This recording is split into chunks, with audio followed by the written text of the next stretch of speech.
I'm aware that there's probably people staring at me right now. I'm doing some administrative shit to make sure my thumbnail doesn't look crazy on YouTube. Important step. I always forget about it. I just never know how to uh I never know how to make this thing the right size. Apologies for the delay. Anyway, I'm on here right now to answer questions and just talk for the now, but like I actually have a lot to talk about, believe it or not. I know I'm not on here very often, so forgive me for my long absences.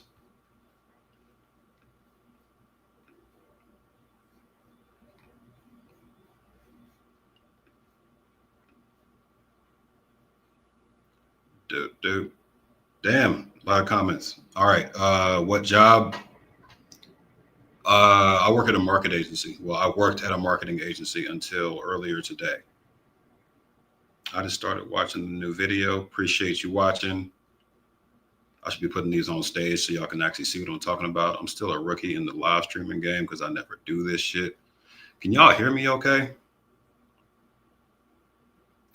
My man dropped the dimensions of the thumbnail in the chat. Appreciate that. I know dimensions, like I do this for a living, but you know, sometimes when you're like trying to do three things at once, you can't like operate properly.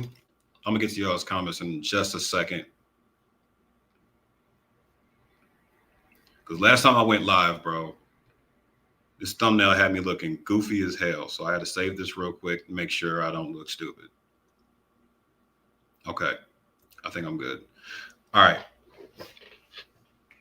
Seventh job I quit in a month. That's an exaggeration.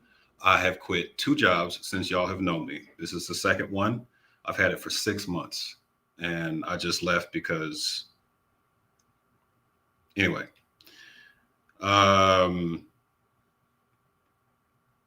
My streaming setup. Are you saying that it's not good? Or are you saying that like it's good and you like it? I'm sure it can be better. My lights aren't that bright right now. I can make them brighter than this. And a little bit closer to me.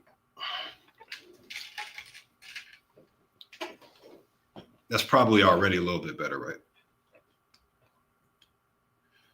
What got you interested in? Okay, I'm gonna just go question by question. What got you interested in Hebrew Israelites? This is an important story for me to tell, so I want to make sure that I definitely got enough people already to tell a story at least. What got me initially interested in the Hebrew Israelites? Trump. It was Trump's second like presidential campaign, and I had a feeling already that he was going to win.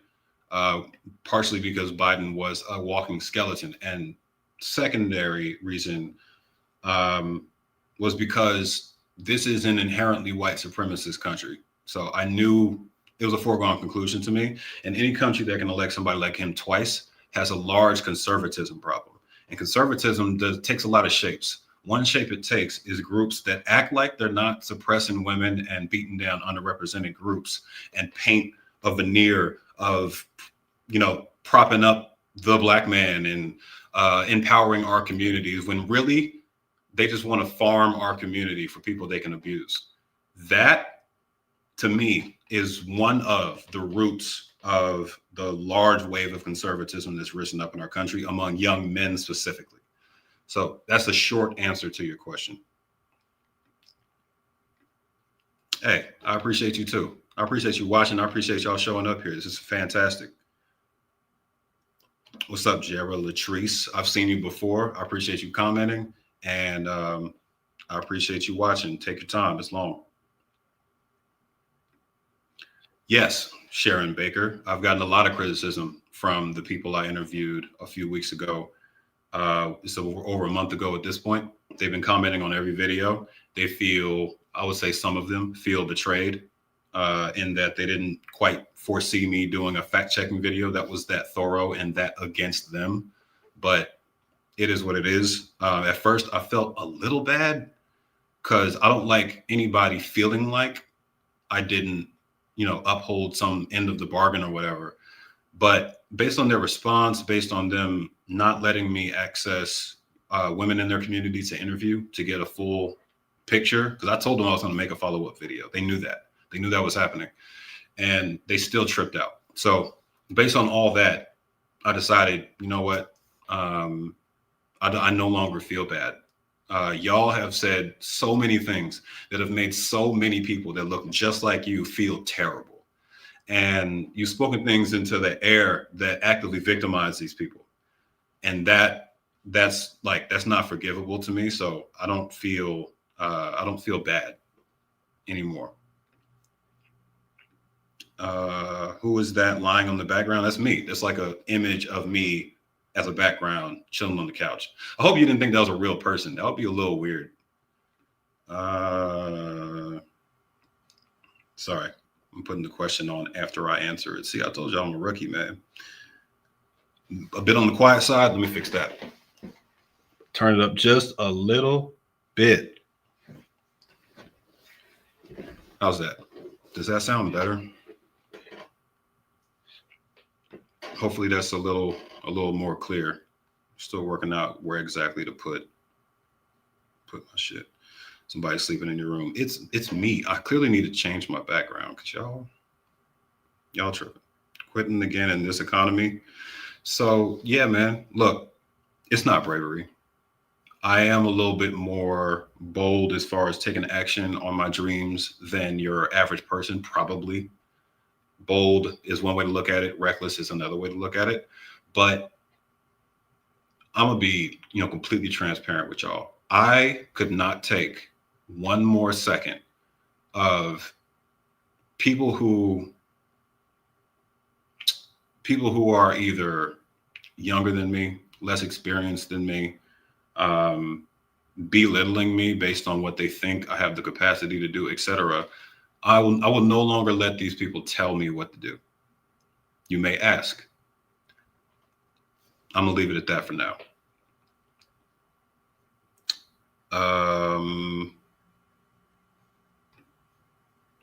Thank you for the compliment. I appreciate you watching. I tried to do something different with this, and it's a 3-part series for now because it felt like I was doing every logical step to really get to the answers I was looking for.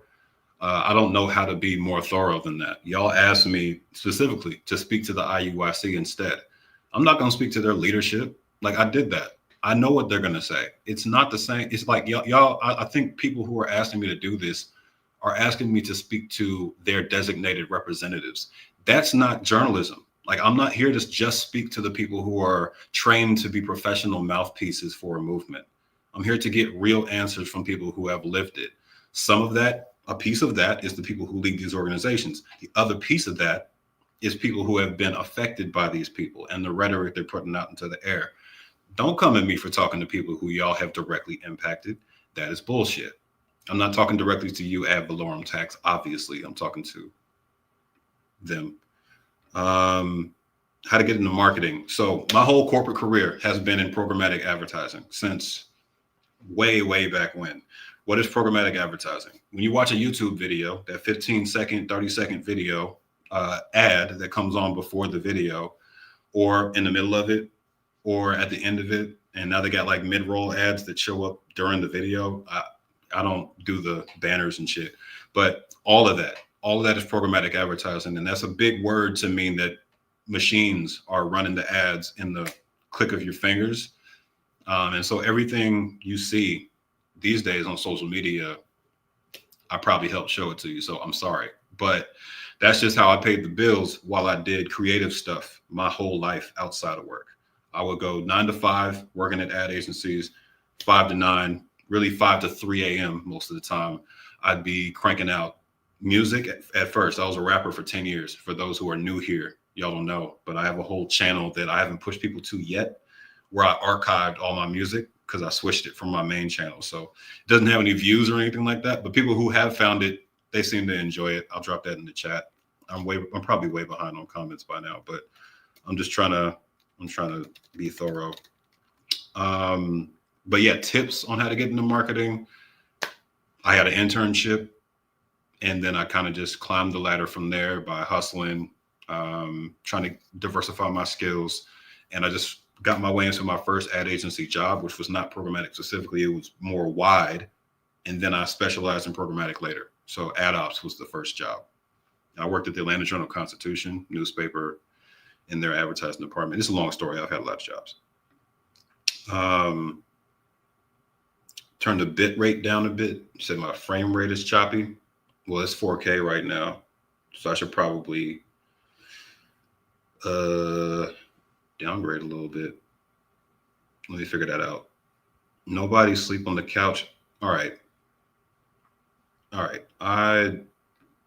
Media assets. Let me figure out how to change this background for now, so y'all. All right, because I am sick of that comment. Yeah. Okay. Okay. Somebody said the sound is good, so we're gonna leave that part alone. If it's choppy for y'all, I mean, let me know. I will adjust my camera live on stream. I'm not too proud. Appreciate you, Julian. Thanks for showing up. I appreciate your support. You've been watching my videos for a long time, so I wanted to shout you out real quick. Microaggression. Thank you again, Jara, for supporting me quitting my job. You know, the first time I quit my job was when I started on YouTube. And for those who are new here, I essentially, I'm trying to be humble about this, but I essentially shot out of a rocket. My first episode went viral, and the first 10 episodes of Deep Dives, my investigative series where I do research and then criticize people, usually scammers or influencers.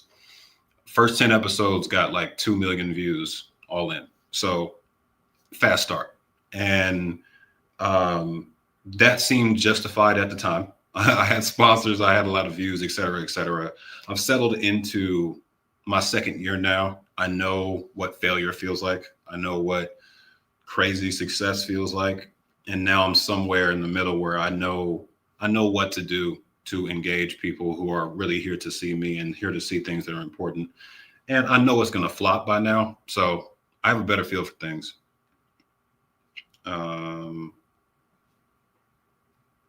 Using the wrong mic.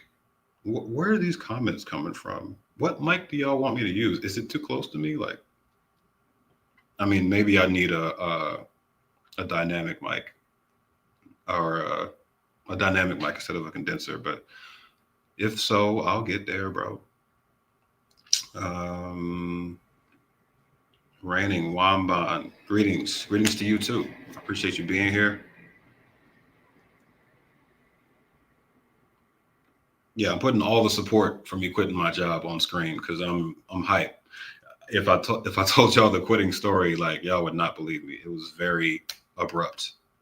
It was abrupt last time, but not as abrupt as it was this time. This was some effective immediately shit.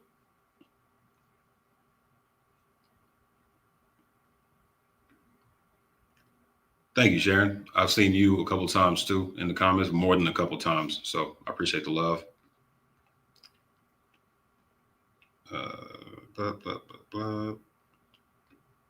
Shout out to Crosstalk, y'all yelling at each other and whatnot in the comments. It's a little community forming. I don't even go live very often, so you know. Shout out for thoroughly covering Project 2025.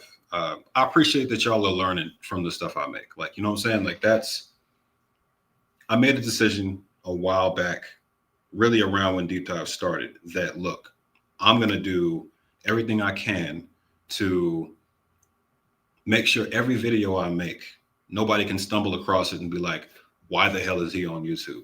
Even if you disagree with what I make, you're going to understand that, like, oh, he's at least trying. He's trying to educate people. He's trying to leave a mark that will stand the test of time. I want my videos to outlive me. I might not even be on YouTube forever if things go the way I want them to go. You know what I'm saying? So like but while I'm here, my mission is to not to tap dance for the algorithm. Like I'm here to make something that changes people's lives. That's why I'm interviewing people. That's why I'm talking about these groups that hurt people directly or indirectly. I'm trying to do everything in my power to use every video I make to whittle away at whatever bullshit created the circumstances where we elected Trump twice. That's my goal. Have you thought of doing a deep dive into the literacy rate in primary and secondary education? I've done one deep dive about education. It wasn't very popular. Y'all didn't watch it very much, but that doesn't mean I won't revisit it. You know, good ideas on paper don't necessarily catch y'all's attention. And I have to walk that thin line between making a video that earns money because this is my job and, you know, making something that I'm proud of. Every time I make a video, I'm proud of it, but I can't make videos and like my family watches it. You know what I'm saying? Like, y'all get it. What's the next deep dive? I don't know. After I've completed this investigation, I do want to move on to a different group. Probably, I said there was going to be the Nation. If I can get a meeting with them, I've had people reach out with connections. But if anybody is here has connections as well, let me know. I am looking. Oh, and I should drop my music YouTube. Like I said, I was going to like 20 minutes ago. This is a lot. I'm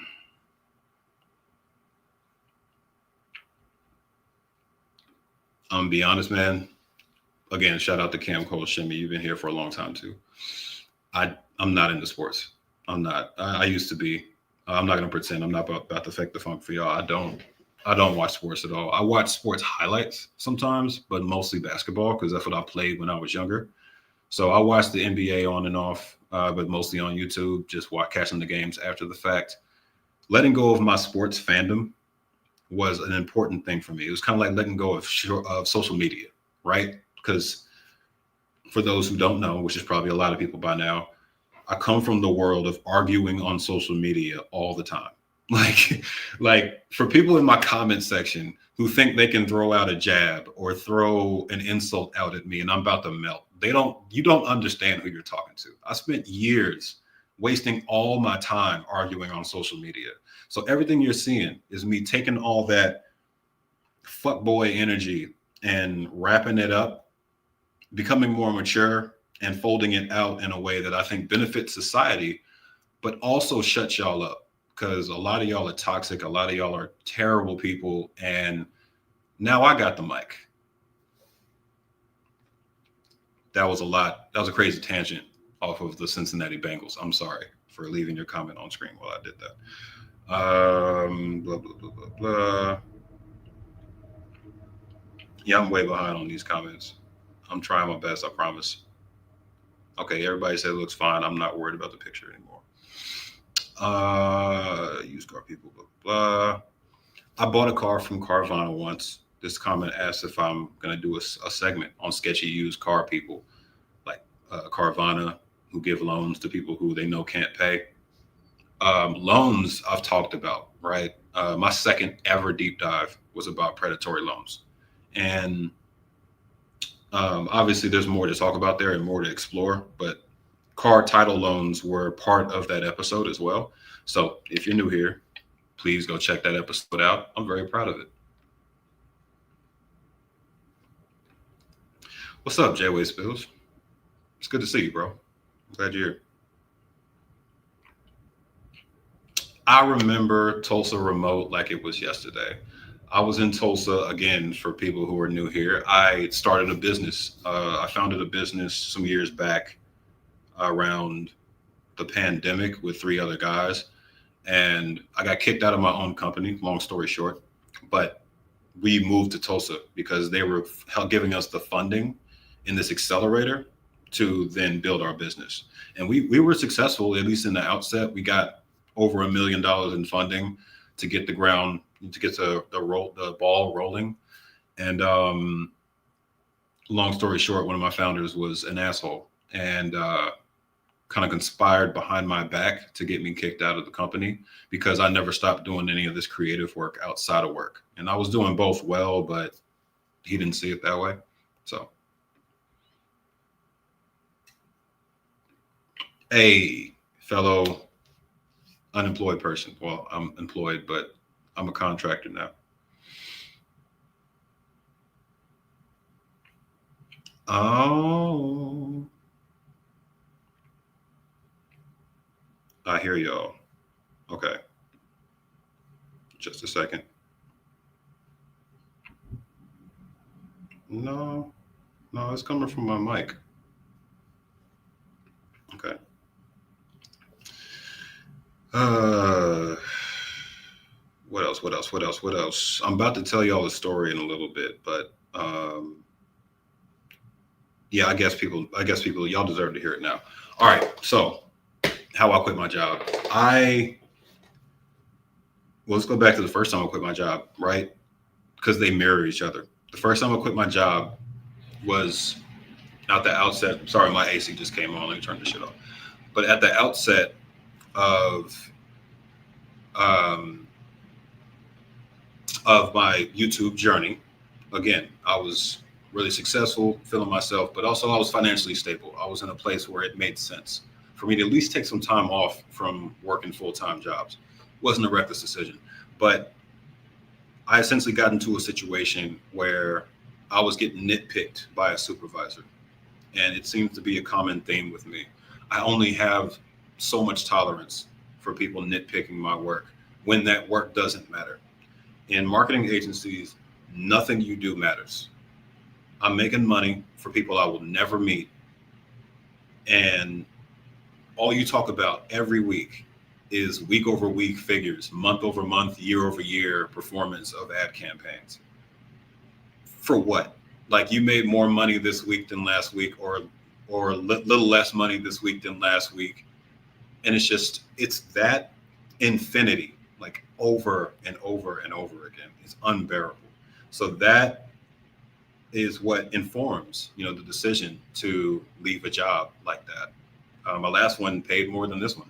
This one I got just because, like, okay, I've been doing YouTube for a while. I could use something to level me out while I figure this thing out a little bit more. And so I'm underpaid even this time based on what I'm worth and based on where I am in my career. And I just had that adding on to YouTube. And with the two combined, I was all right. And this one got to the point where I was getting nitpicked again.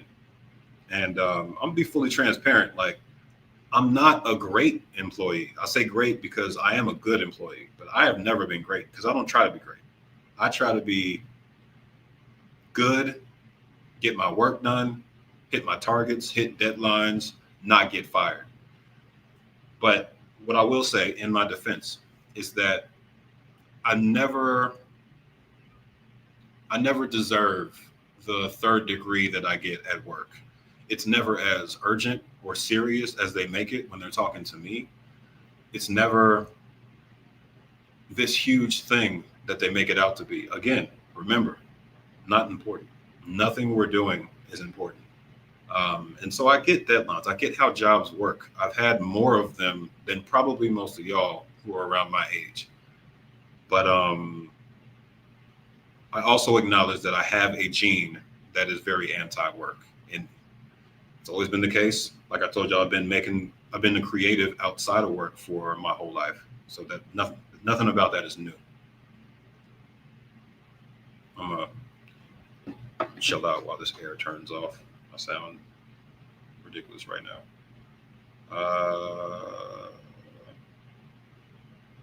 Yes, again, I quit again. Let's see. Let's see. Thank you. I'm glad my picture and video sound great to you. I don't know what y'all want from me, man. My camera is 4K. This camera is 6K, but I turned it down to 4K for y'all. Like, I think I look okay. Fidel Castro, Channel 5. I've heard people compare me to Channel 5. I've watched some of their work.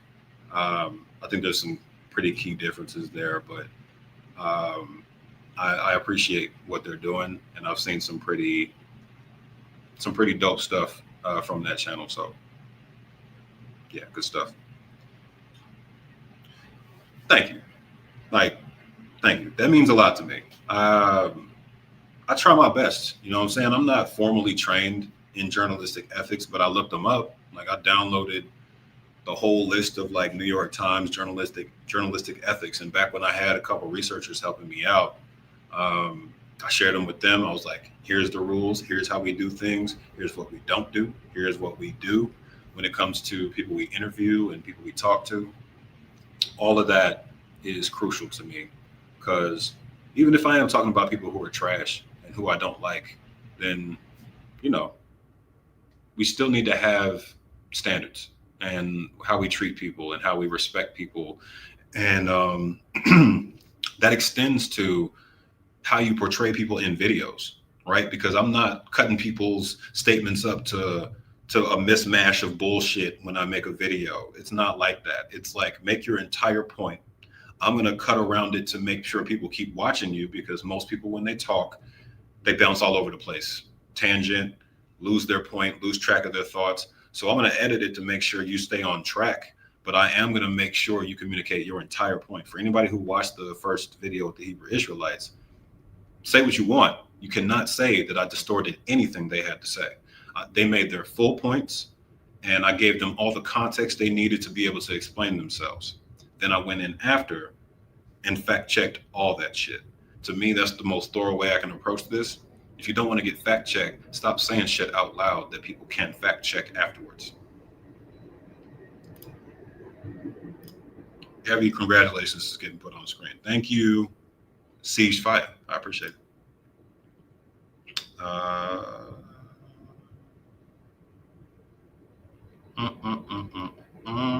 Do I have anybody I admire in journalism? So when I started deep dives, I actually, this might sound crazy. I actually wanted to be the next like young, exciting 60 Minutes anchor.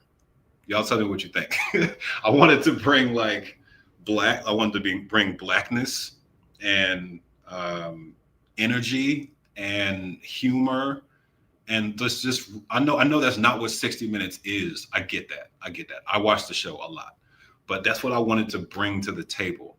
And I don't know, man. Maybe I'll make it happen. Maybe I'll get my own shit. I don't know. Like Hassan Minaj. I admire him. I admire what he did with his platform while he had it, and he's still doing great things on YouTube. Shout out to all the minority creators who get their own space, own it, design it, and determine what message they want to send out into the world. I admire everybody in that lane who actually has something to say.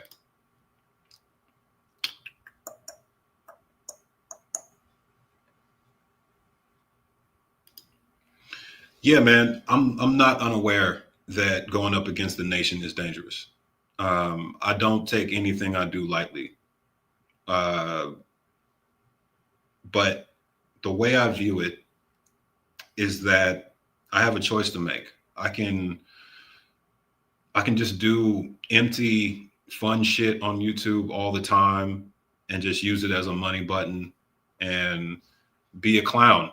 I can be the next Kai Cenat. If I tried, like I got personality, I can do that shit. But I can either do that or I can make sure that my however many years left on this rock is used trying to improve the lives of other people. And as far as I see it, we're not alive that long, bro. I don't have time to do everything I need to do to improve other people's lives if I'm wasting it just like making people happy for 10 minutes and then they move on to the next thing. And if the work I make now makes y'all happy, then that was the point. Like I'm still trying to do that, but just in my own way. I enjoy what I do. This shit is not homework. Like there's parts of it that are hard, but yeah, I slightly got off topic. I know that they're dangerous. Cults in general are dangerous, even the ones who claim to be nonviolent. I get that. And I'm not taking this lightly. I'm not trying to I wouldn't even approach it the same way I just approached the Hebrew Israelites. I would do something different. And but I don't see them being dangerous as a reason to refrain from getting the real stories from people that help other people become more educated about these groups, if that makes sense.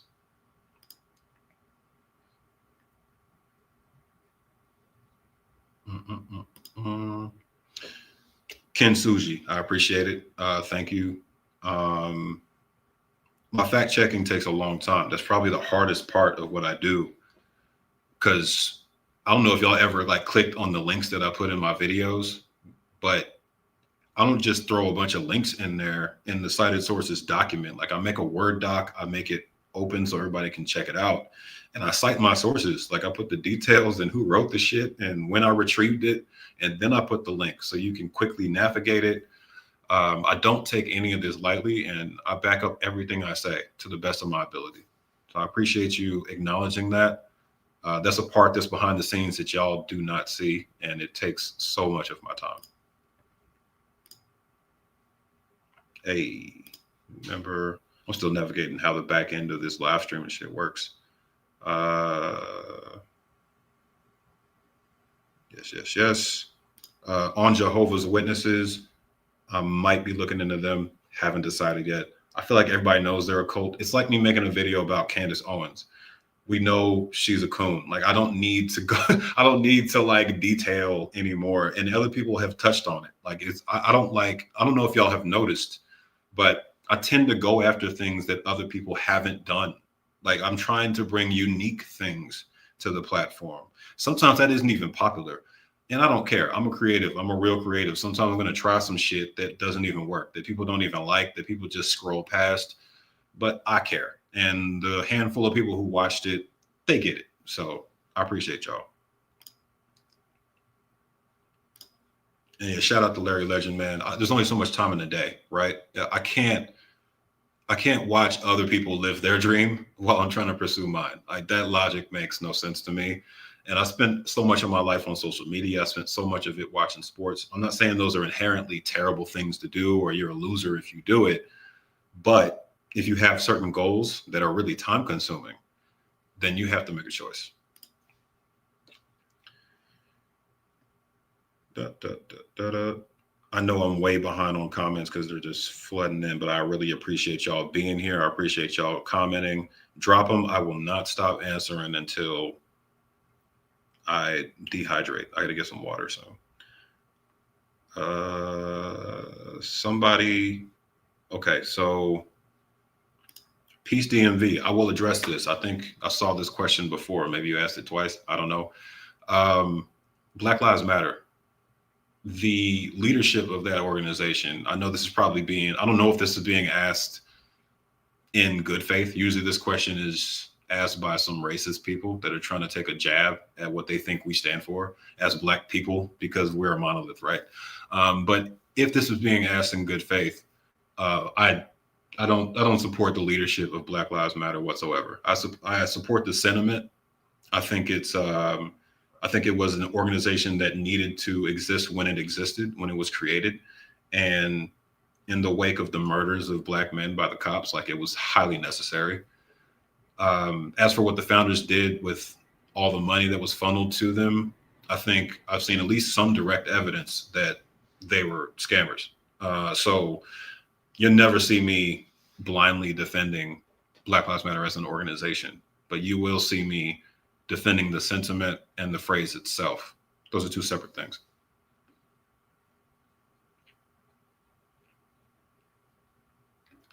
Hey, man, I wish I could hug my mom too. She's actually in the same state as me, but circumstances. I don't get to see her as often as I would like, and ultimately it's on me, so I got to make it happen. But also, my mom's not a hugger. Not all moms are huggers. I wasn't really raised by huggers. Now I think about it, and I'm a hugger, so I guess I just went in the opposite direction of where they're at. I'm a big physical affection person. Hey, shout out to y'all gifting memberships. I know that's a thing. I haven't seen a lot of it. Like I told y'all, I'm never on live. So shout out to anybody taking any actions whatsoever. in this chat. Thank you. I really appreciate it. And I thank y'all for being here. This is a lot. This is the most I've ever had on the stream. So I appreciate the attention. And yeah, quitting jobs feels good when you can afford it. It feels good regardless. But I can, because I've quit jobs. I quit a job when I technically couldn't afford it. But this time I can, and I have a plan as well. I have an even better plan than I had last time I quit. I know what I'm doing. Like, I feel good about the future, but it's a big thing. I was feeling the nerves, but shit. I don't think, did I go on a tangent and not finish my job quitting story? I don't know if I got y'all all the way up into how I did it.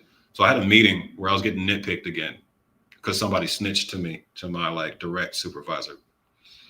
And in that meeting earlier today, I decided I was quitting. And I had another meeting with this account team that I don't like in like 15 minutes.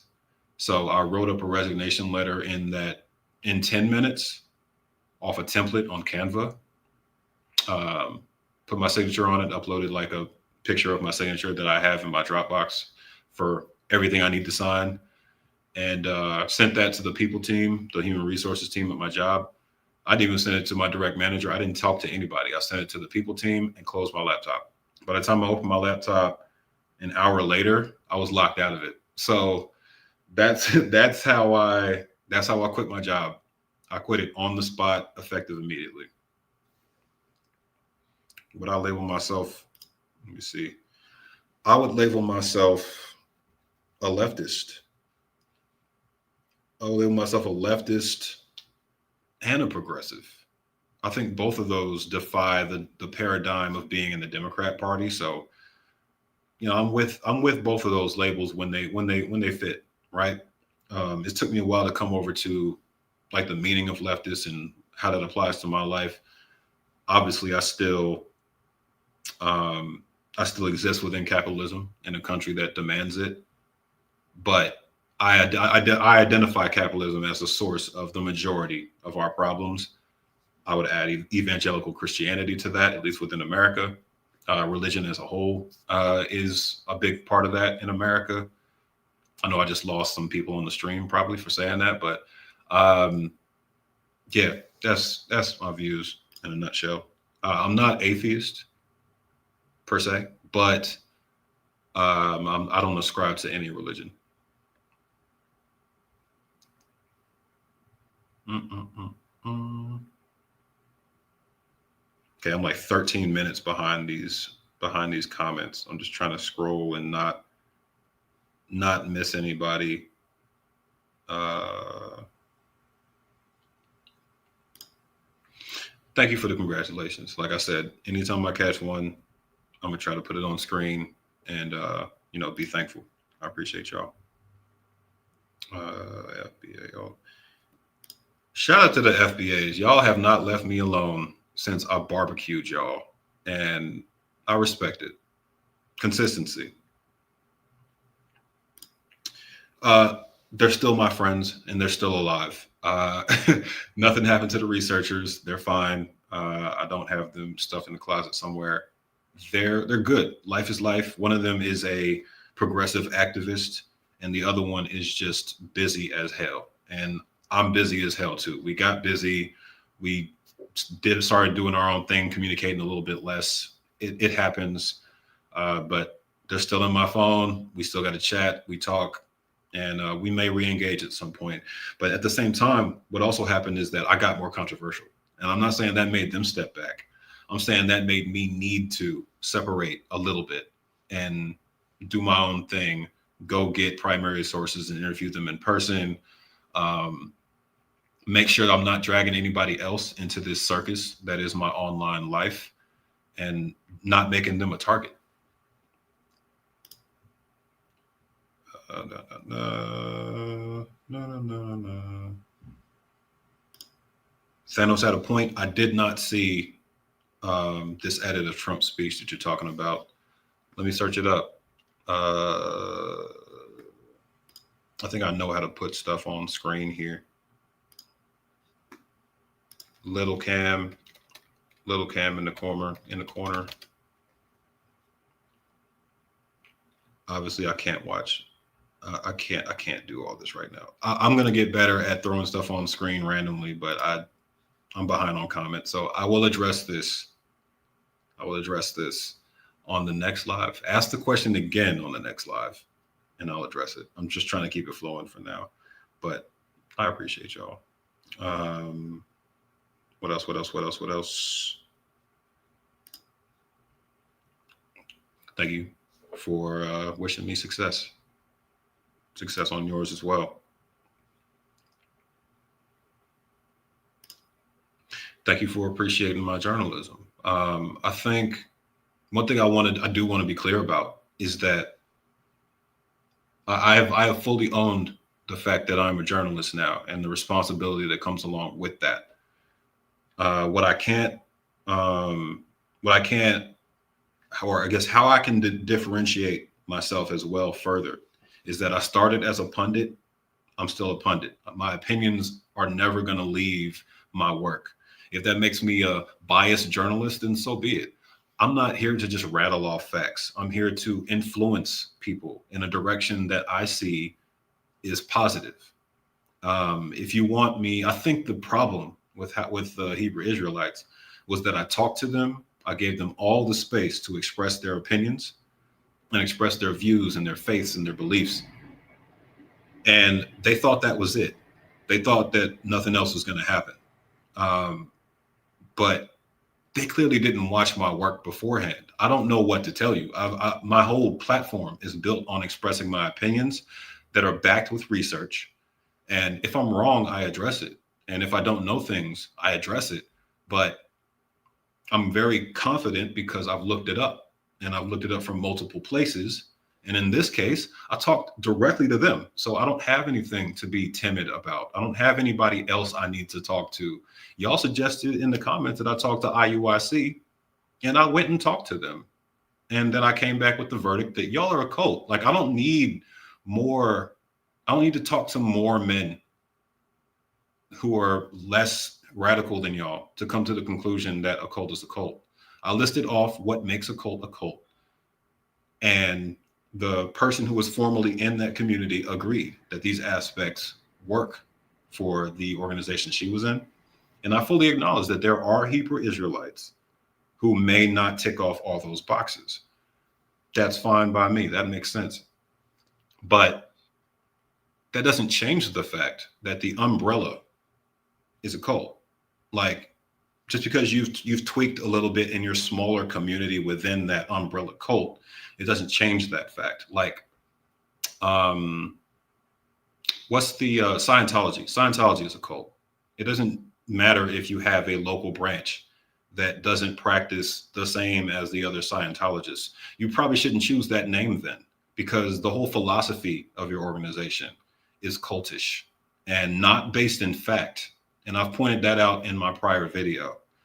I'm going to leave it there and move on so I can address people's statements. See, people thought I was too respectful. See, you know what I'm saying? People thought I was too respectful coming off the original video. I appreciate you saying that. Shout out to JT. He was the first person that ever co-signed me on YouTube. Big creator, talks about scammers all the time. Black scammers like me. I was not the first to do this, but I didn't even know about JT until I made my first video. So I started talking about black scammers, and then he co-signed me out of nowhere. He had this big following, and he sent a bunch of his followers over to watch me. And I was very, very grateful at the time. I think he's part of the reason my first episode went viral. So shout out to him. I'm going to shout out to him every time I see his name.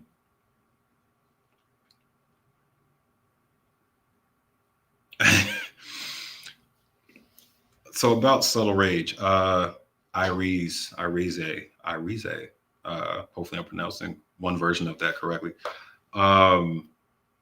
Subtle rage. I think I do a good job, restraining my anger when I'm talking to bigoted people with what I consider to be backwards views. I think I do okay. I was trying my best to be unbiased, you know what I'm saying? And I think I gave them a lot of space. Yeah, please, please do. I appreciate it. It's a 3-part series now, so watch all of it.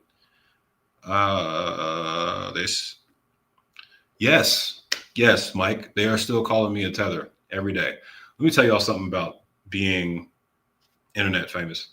There's a lot of people who watch everything you do just to try to get at you, try to say something that'll catch your attention and make you upset. And the thing is, it's human nature, right? We get drawn to the negative comments. We can't help it. Like it took me a year to establish a healthy relationship with what people say to me and how often I reply back and who I reply to and what I acknowledge. For a long time, I got in my feelings when people attacked me after I made a video. And it didn't, like, that wave I was riding of being a new like successful YouTuber, that didn't last long. After that, I was still making popular videos, but the bitterness started to come out. I'm not saying everybody was jealous of me and I'm this like big celebrity. I'm not saying anything like that, but there are some objective facts here. I was at the time one of the only people in the independent journalism YouTuber space doing things the way I was doing things. And so I stood out for that reason. And these people they hated on me from so many different directions. They were trying to tear down my self-esteem all the time and poke holes in things that were rock solid that I knew I had researched. And I'm very sensitive to the fact that when people claim I got something wrong or claim I didn't do my research properly, or especially if they claim I disrespected somebody that I didn't intend to disrespect, which is, I don't intend to disrespect most people, but it doesn't feel good. My integrity means everything to me. My reputation means everything to me. And that's why when I was starting this series, I replied back to everybody who was talking to me. I don't know if y'all remember, people who've been here for a long time, I was talking to everybody in the comments. I can't do that anymore. It's not healthy. Long question. Look, again, I went on a tangent. Thank you, Ash. That means a lot. I really appreciate the acknowledgement, for real. I'm gonna be behind on these comments forever. Shout out to y'all though for being here and talking to me. I really appreciate it, and I don't take y'all's time for granted. I'm trying to just keep it rolling. 100%. Both of these comments, this one about journalism being dangerous, and the shout out. Thank you for acknowledging that, and trust me, I'm aware. And then D-Dub, you've also been here for a long time. I recognize your name. I'm trying my best to be careful, whatever that means. I get recognized in public now. It's just a fact. I get recognized walking around Atlanta, and almost all the time, so far, it's been people who view the channel and they support what I do and they appreciate me for making what I make.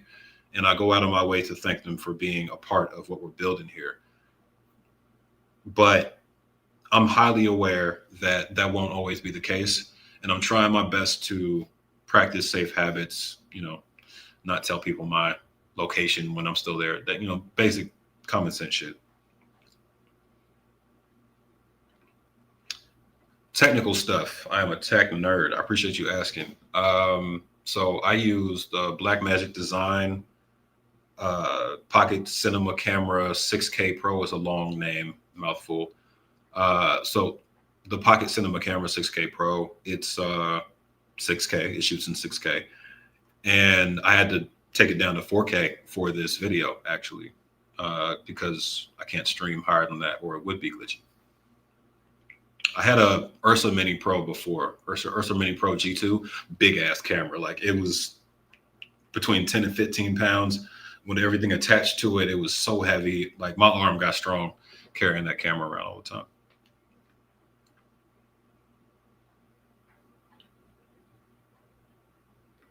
Where did I learn my critical thinking skills? I read a lot. When I was a kid, I was a nerd. I'm still a nerd. I mean, you don't stop being a nerd. I devoured books. English was my favorite subject. It's my best subject, and I write my scripts. Everything I talk about, everything I do, like I'm structuring all this stuff the way I structure it with that intention. And so that's a start. I read a lot, and I'm also I would consider myself, like, again, trying to be humble, but I would consider myself an introspective person. I'm always thinking about how I can improve myself because I'm very aware of my flaws. And that is a form of critical thinking. If you're always thinking about, am I wrong? Like, am I approaching this incorrectly? Eventually you're going to get it right. And I think I've done that long enough for enough years so that by the time I got introduced to y'all last year or whenever it was, I'm losing track of time. I had most of it together. And it helps that I scripted everything out. So it gives you a chance to like go over it, correct things, not sound like a dumbass, you know.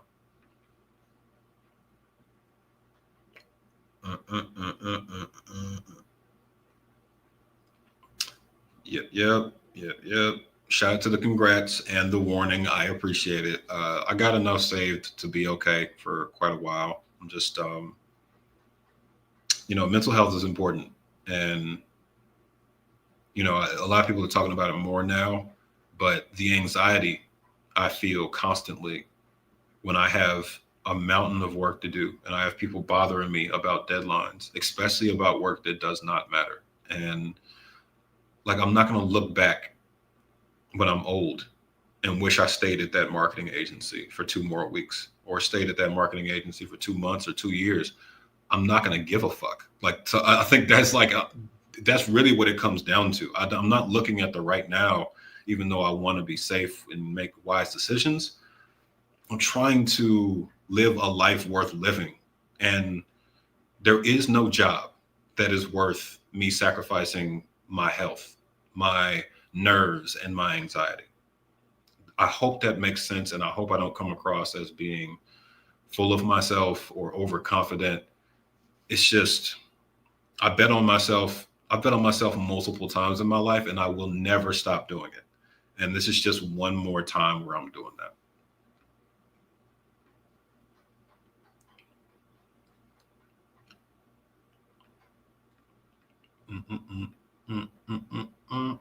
Why can't I pin? Still figuring out the streaming stuff, by the way.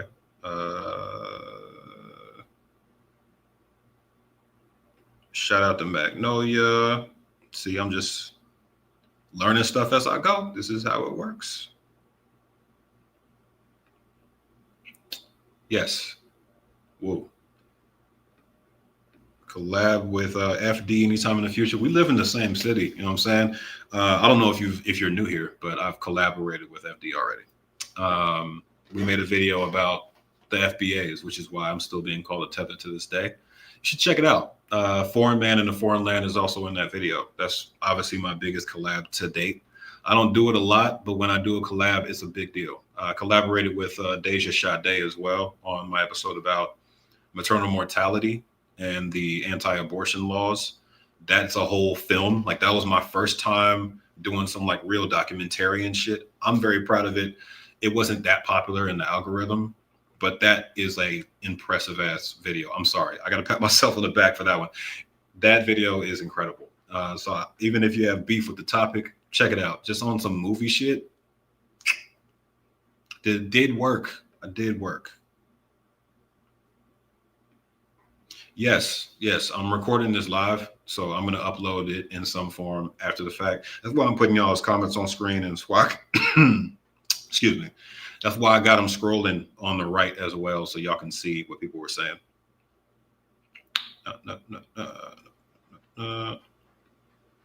Hey, thank you. Thank you for being here. Thank you for watching me. Thank y'all for spending so much time with me. There's still so many of y'all on here, so I feel blessed to have such a good group of supporters. Y'all are fire, man. I'd like to address this. First off, Ole is amazing. If y'all don't know who that is, Olayemi Aloran, she's a Caribbean content creator who touches so many topics and so many branches of media in general. She has like 8 channels, something like that, maybe 7. I don't want to exaggerate, but it's the Allura Nadi verse. She's incredibly talented, incredibly thorough. I will say for Ole and Friends, I appeared a few times. I don't know if that's my format.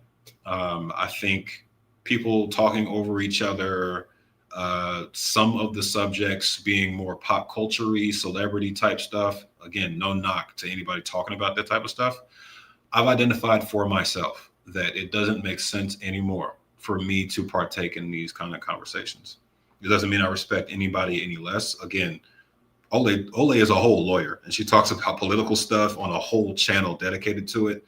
So it has no bearing on her. That just lane in particular doesn't work for me. I'm not saying I'm only going to talk about important stuff on YouTube. I actually want to start talking about movies a little bit in this next phase of my career because I love movies. Like obviously, I'm a camera person, so I might start doing that. But I don't like discussing celebrities unless I have to, unless they're relevant to something that's going to impact the Black community and something that's actually important. I'll leave it at that. I don't want anybody to feel some kind of way through this statement, but that's how I feel with regard to that. Mm-mm, mm-mm, mm-mm.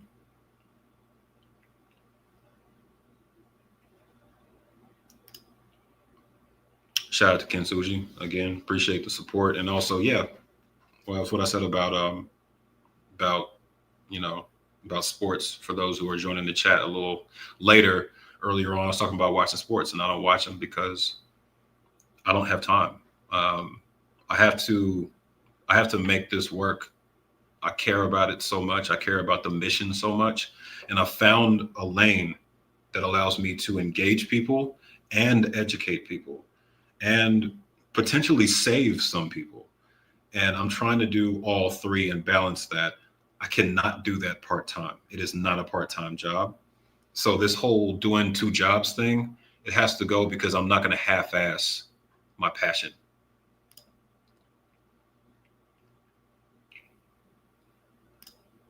Yes, all that. Do all that stuff. I'm sorry the emojis didn't come across like you intended, but yes. Also, shout out to everybody who started their own business. Not that everybody needs to do that. I'm just saying, shout out to everybody who did and is thriving, is in their season of struggling, is trying to figure it out. Props to y'all. It's not easy. And it's also not for everybody. You don't need to start your own business, but if you're going to do it, I'm gonna lift you up. Mm, mm, mm, mm, mm. Ooh, got some sniping about the NOI in here. I'm not officially calling them a cult for the record. Not yet. I'll do research before I make statements like that. Mm, mm, mm, mm, mm. Oh shit! Stranger Things drops tomorrow. I forgot about that. The last season, I don't know if it'll be good or not, but I've been a fan. I can't front. I've been a fan, and at least this is the final season. So, I mean, the kids are grandparents now, so it makes sense that they have to close it out now. It took them forever to make this season. Shout out to Stranger Things. I like the '80s vibe. Like I like '80s music first off. So like they got me all out the gate with that. It didn't take a lot. Shout out to your mom. See, I'm not crazy. I just believe in myself. I'm trying to give myself excuses.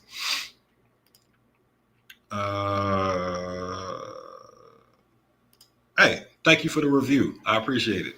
I'll probably switch it up at some point and improve something, but I think I got a decent balance figured out. And also, since it's recorded, I can edit it after the fact. So it'll pop a little bit more when I upload it. Mm-mm, mm-mm. Yeah, it does sound like a good time to subscribe to my Patreon. You know what? I should drop that in the chat. It's easy to remember. I shouldn't even have to type it out. It's just /CamJames, but I'm gonna type it out anyway. I've been dropping freebies on Patreon for so long, like so long. I just left it free for this whole year, just as an experiment. Like I just wanted to see if people were interested in me dropping stuff.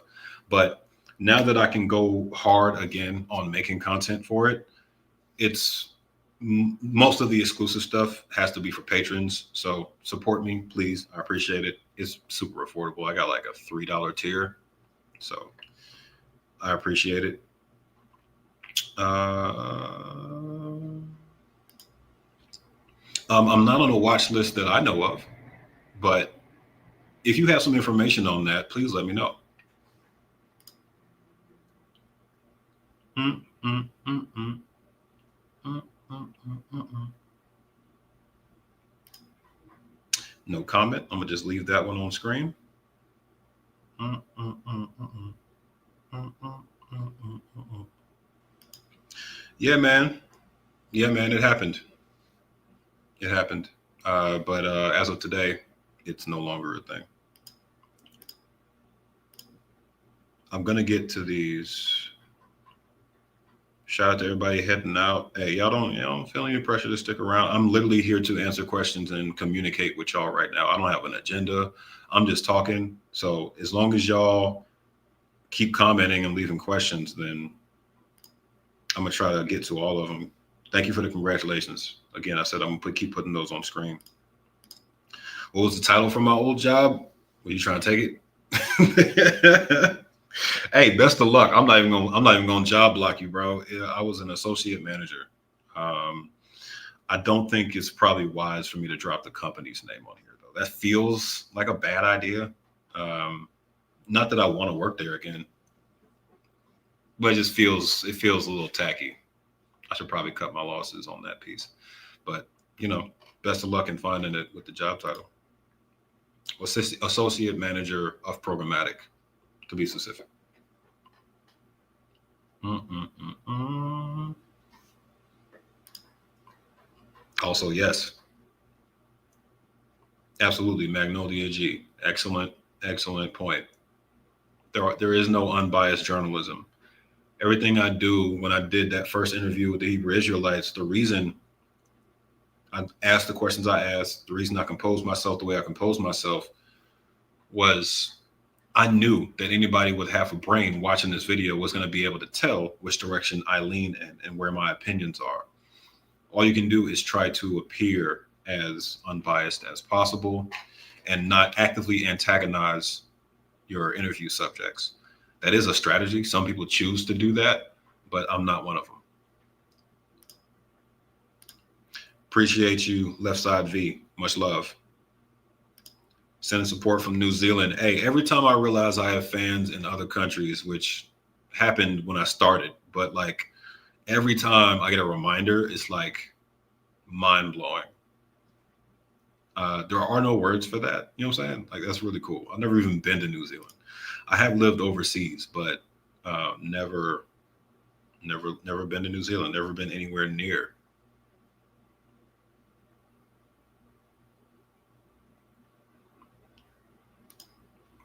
What's up, Ed P 8687? I appreciate you. You got to stop with all these writing like Cam to him. Remember, I'm just reading what y'all saying, man. Mm,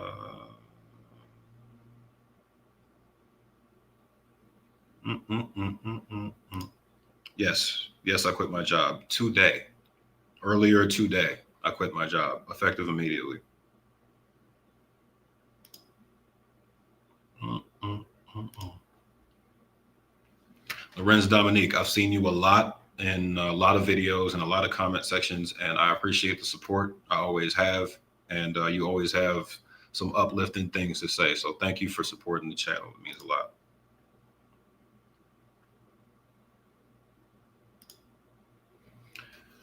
I'm assuming you're talking about the Hebrew Israelites not being a cult. Look, I'm pretty sure I'm done with this conversation about y'all's group at this point, but to address directly, yeah, I think I explained all the aspects of where my opinion came from and the ways in which most of the offshoots of your faith or lineage or whatever you want to call it qualifies as a cult. Um, what I'll say is I'll leave room to be corrected at a later date. I've gathered a lot of information. I've talked to a lot of people, and I think the extensive impact of your organization or faith or whatever you want to call it has resulted in a lot of people putting y'all within that bubble. And I've talked to multiple organizations at this point within the umbrella. And if you can tell me that none of their beliefs reflect yours, then maybe we could talk. You know what I'm saying? One thing I'm not is closed minded. I don't think you see any other YouTubers going to this length to get all their information in a row and do the proper research before making a conclusion. Most YouTubers would do half an interview on the street and drop a video calling out a cult. I didn't do that. I took my time and paid out of pocket. That first video cost me like $1,000 to make, and I couldn't even earn money from it on YouTube. Like, that's the length to which I went to get firsthand, y'all's firsthand knowledge and faith and opinions on camera. So, yeah, like I said, I don't know what I'll do next time when it comes to talking to controversial groups, but I'm always learning and I'm going to improve my approach. But again, I'm not addressing any of this "we are the people of the Bible" shit. Like, believe what you believe. I don't.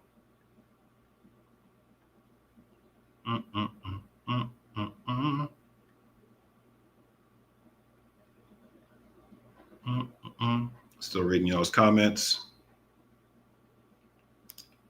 Yes, I'll raise a. I raise a. I've talked about you. I've mentioned your name on here before. This is important. I think I made my point clear in the community post I posted today. I will tolerate zero slander of the queer community. I will tolerate zero slick misogyny, indirect misogyny, and my problem with these groups is they pretend that these labels don't fit them, but at the same time they yell out loud things that confirm these labels all the time. You can't have it both ways. It's like a rapper who downs women all the time in his lyrics, or talks negatively about them all the time in his lyrics, like J. Cole, pretending to be this conscious, uplifting, person, and then gets fried by a no-name for pointing out how trash his inconsistencies really are. You have to pick a side at some point. There's been several moments in my life where I had to pick a side, and I've picked the side of women and the queer community.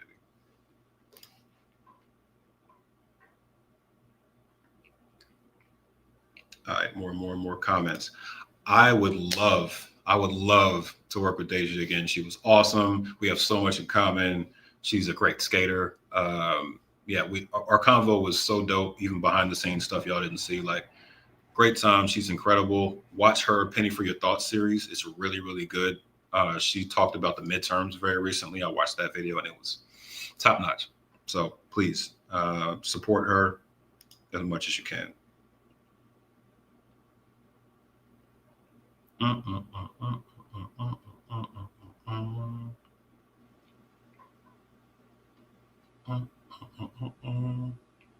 Okay. Shout out to everybody who's here, by the way. Like, I didn't expect this many people to still be here. I'm just answering questions, bro. Ideally, what does the future look like? 1 year, 5 year, 10 years. 1 year, I want to still be outside of the 9-to-5 system. So, like, I'm very much like hot off the presses, trying to make sure I make it. For those that don't know, I'm not just dependent on YouTube revenue. Like, I got partners sometimes that help me produce videos and fund the mission and whatnot. That's why I keep my quality so high so that I can attract people who have more capital and can help fund making certain films that are important. Um, that's part of what keeps me going when I don't have jobs or when I'm, in between. So hopefully I can continue to attract people who are able to fund this and support me. And I'm grateful for every individual person on the individual level in comment sections, Patreon, stuff like that, who support as well, because y'all are the glue. Like, y'all help make this possible. It's really not, it wouldn't be doable without y'all's support. That's why I'm always talking about that.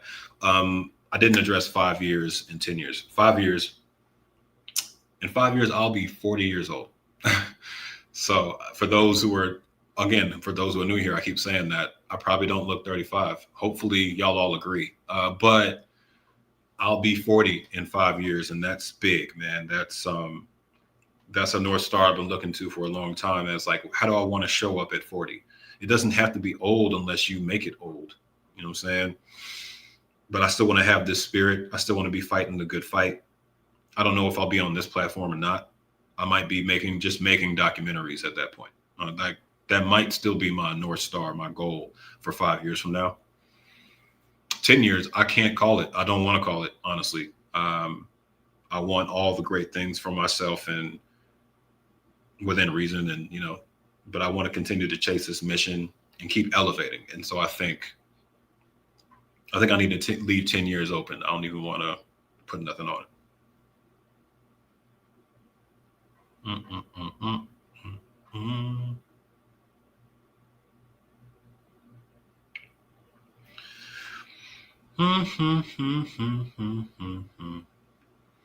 Thank you. Thank you. I got a lot of shit over that. A lot of people were very unhappy that I was taking shots at ADOS, and hopefully I was clear when I made the video. But ADOS is not FBA. I'm not putting an equal sign between them, but there was a very clear tie between these people. It's proven. I cited my sources. I don't need to defend this.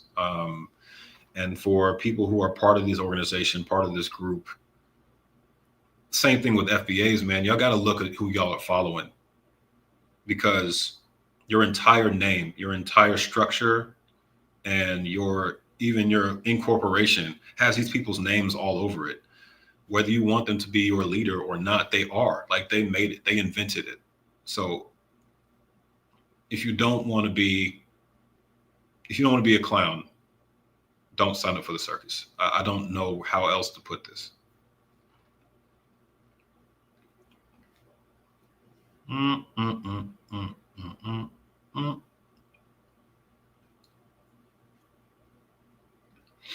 glad you mentioned the classroom. Out of order 3394. I left a marketing agency job, working in programmatic advertising, and yes, I'm teaching. I was a substitute teacher for 10 months earlier on in my career, which was after I left college. For a year, I went back home. Well, home was Orlando, Florida. That's where I went to high school. Timber Creek High School, to be specific, if anybody from Orlando is here. And that period where I was working as a substitute teacher and at a theme park, like I was working at Universal Orlando while substitute teaching, off and on alternating days for 10 months straight before I got my first internship that led to programmatic advertising and took me back to Atlanta. But all that teaching, it taught me so much. I taught every grade. I went back to my old high school at 22 years old as a substitute teacher, looking like this. So, well, younger than this, right? So I had students hitting on me, like that was awkward. So, yeah, but I enjoyed teaching though. Underage girl hazards aside, I enjoyed teaching for real. It taught me a lot about people. It taught me a lot about myself, about patience. about what kids go through that turns them into who they are. And it helped inform the way I wanted to inform the world. And I still think after I get done teaching in this way, I still think I'm going to end up in a classroom somewhere. Like I told you, I love English, so I might be an English teacher one day. I have a passion for language.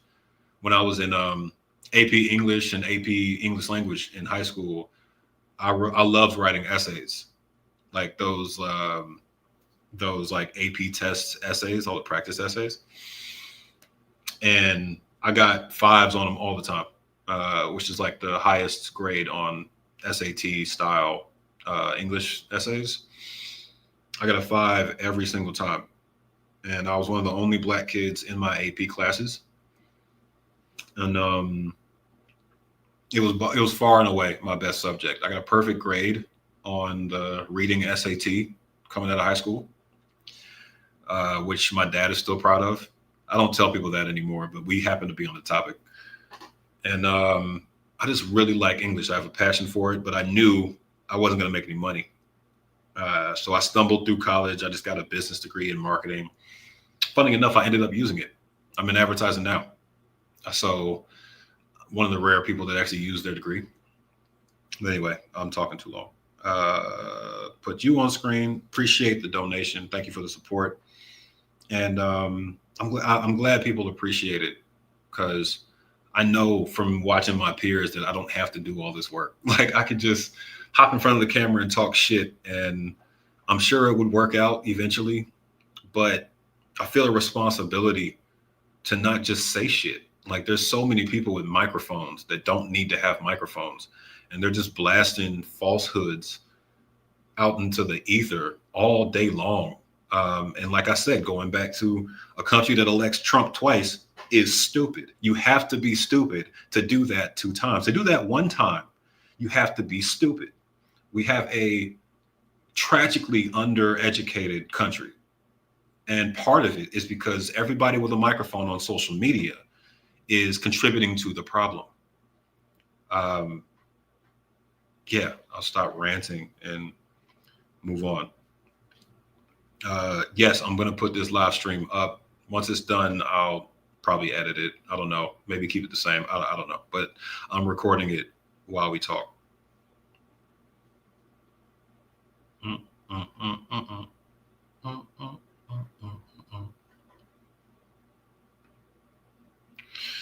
Be your name. Thank you for asking this question. I appreciate the congratulations, but also the accountability question about hazing. So for those who don't know, I made a full documentary about my experience being hazed and hazing other people after I crossed in college.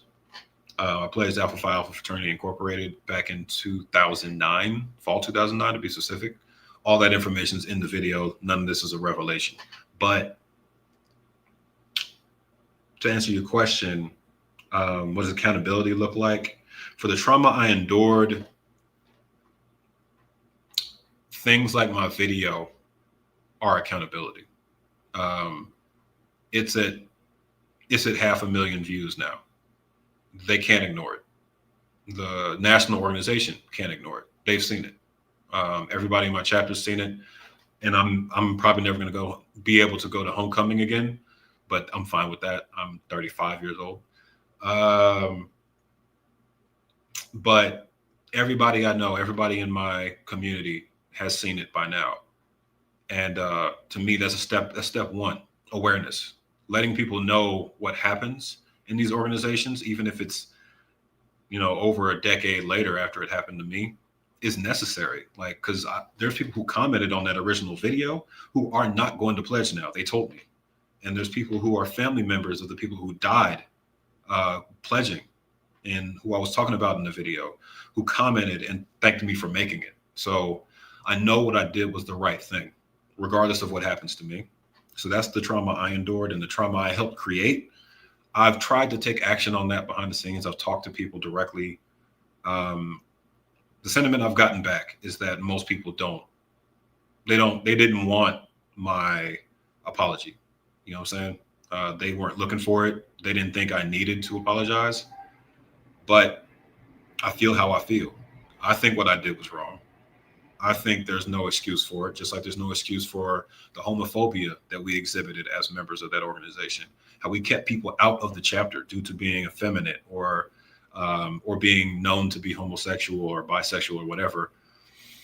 There's no excuse for any of that. There's no excuse for some of the slurs I heard thrown around when I was in college and used myself on occasion. None of that is okay, and that informs why I'm such an ally today. I have learned from my mistakes, and I will continue to repair them to the best of my ability. So, yeah, hopefully that answered your question directly. But let me know if there's any more detail I can get into. I'm always happy to talk about how I'm holding myself accountable. Uh, not, no. Yeah, yeah. I might need to tap my old researcher homies to help me out. I was gonna do that at first, but so far, I'm not seeing a problem. I don't mind people who disagree with me commenting, but if it gets like wild, then I'll make it happen. Tatenda Ziambi, thank you for commenting. Will I do African politics?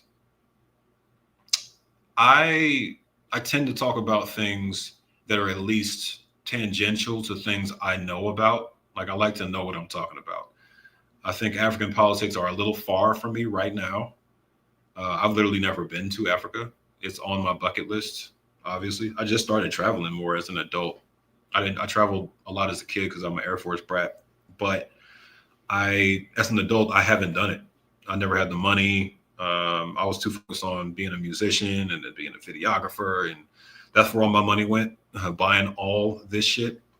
But yeah, to answer your question, never say never, but I'll have to tiptoe my way into that because I don't want to come off ignorant or like I'm overstepping.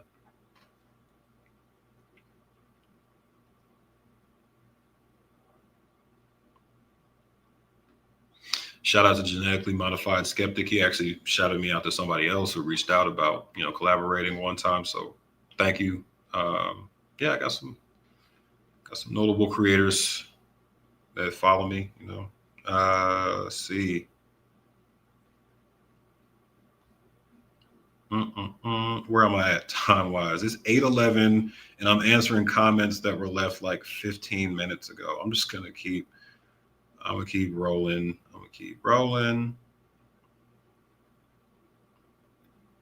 Is it inappropriate to link up with smaller channels? No, I don't rule that out ever, but you gotta have a certain level of quality. I'm not saying your camera needs to be like mine or anything like that, but just the stuff you create, the reputation you have for yourself, how you carry yourself, your professionalism. I value those things, and I always show up correct when I collaborate with people. So that's all I ask for smaller channels. I was once a smaller channel, so I'm still small. Like YouTube is a big place, and I'm not even a big creator yet, honestly.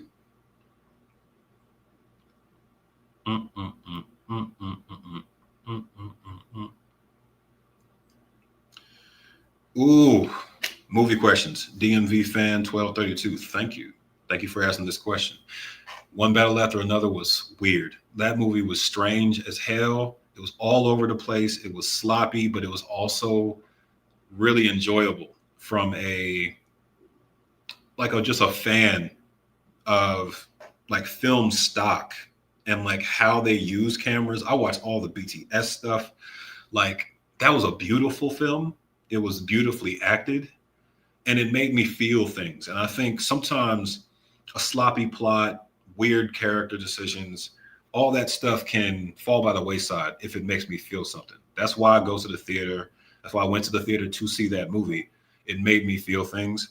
And also the director took a risk. I think taking risks is by far the most important thing in filmmaking. It's what I do on YouTube. Everything I make, I'm like, is it overplayed? Am I doing something that's unique somewhat? And am I taking a risk in some way? That's what people are reacting to. They're like, oh shit, nobody's done this. Like that's what I'm trying to do. I'm not trying to be like, oh, that thing is trending right now. Let me also talk about it. That's what the professional YouTubers that, have millions of subscribers do, and that's fine. I'm not hating on them. I'm saying it's not for me. I'm gonna leave it at that. Mm-mm, mm-mm, mm. Thank you, Amy D7029, for talking about this. I would absolutely agree. A lot of people replied to my FBA video talking about you should debate Tariq. Bet you won't say it to Tariq. He'll I'll argue you. I need to stop using this voice. It's not very clear. The problem with debates is that, one, nobody knows how to debate. There's no moderator. There's no letting the other person speak. There's no organized conveyance of your points. It's just a slander fest.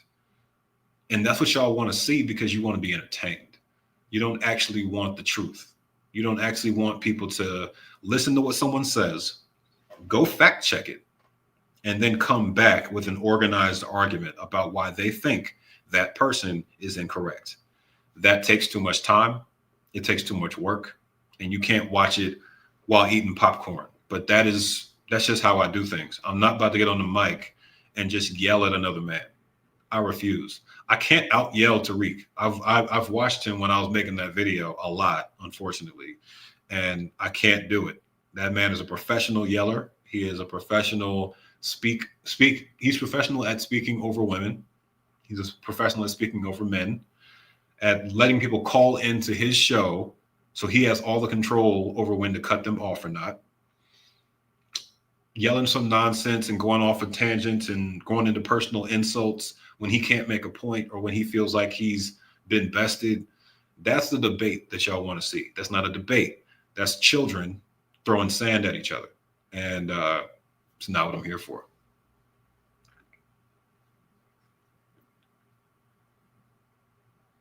I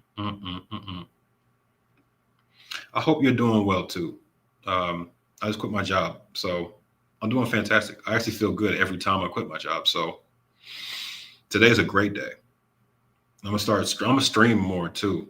I've been iffy because I never want to get on the stream without something to say.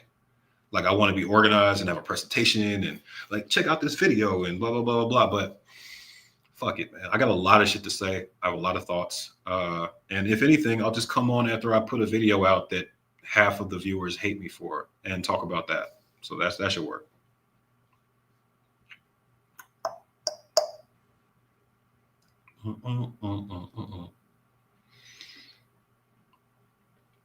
I haven't caught the discourse on Pharrell, but if it's political apathy that you're getting at, I can ballpark it. Because I think your question is deeper than that. It's about how apathy and how political apathy impacts Black people. I think it's really real, right? Like obviously this most recent election, political apathy was one of the main problems. Kamala lost because she didn't inspire Black voters to go out and vote for her in the same way that they came out and voted for Ann Obama. I'm not saying that's all at her feet. I'm saying that's just the facts. Less people voted, less turnout, almost always equals a Republican victory, or at least a Republican advantage. When more people vote, Democrats win. So not that I'm saying I wanted the Democrats to win. Obviously, in this case, I did. But like, I'm not saying in general that I want Democrats to win all the time because I'm not a Democrat. I want the Republicans to lose all the time. But I don't think that's the same thing as saying I want the Democrats to win all the time. Right now in the two-party system, it is. I have to deal with that fact. It's objectively true. But I've talked to a lot of Democrats in the House, in the Senate. There's videos on my channel. I talked to Elizabeth Warren. I talked to Speaker Jeffries in passing. And Some of them are fighting the good fight.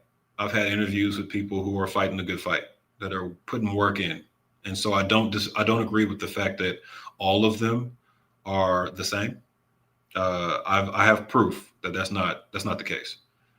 Getting bills pushed through is notoriously difficult, and some of them are pushing through bills or trying to fight for bills that are really beneficial to the little guy, the little woman. You know what I'm saying? The little uh, whatever gender you identify with. And I think these these politicians, most of them are bought out. Most of them are, a lot of them are rich. A lot of them are too old and no longer vote in the interest of their constituents. But it's always nuanced. And there's fighters in the Democrat Party. There's fat cats in the Democrat Party. There's assholes who might as well be Republicans in the Democrat Party.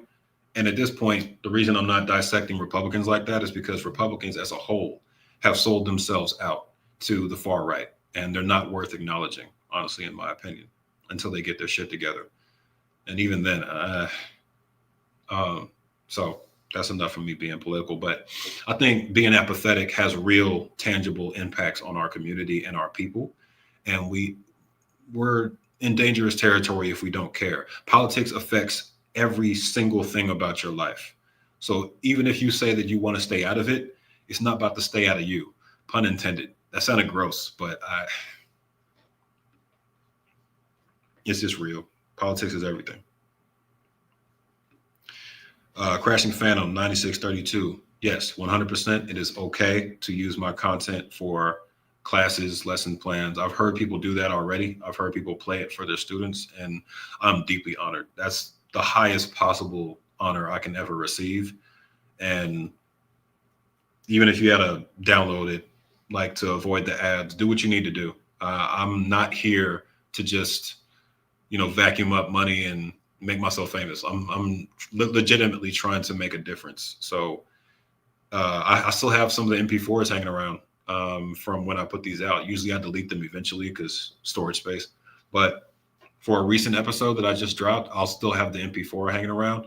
So I can send that to any teachers, professors, anybody who thinks that anything I made is worth showing to anybody.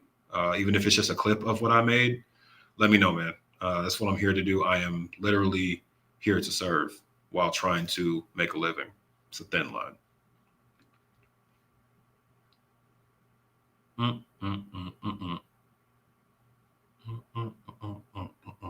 Yes, Dylan.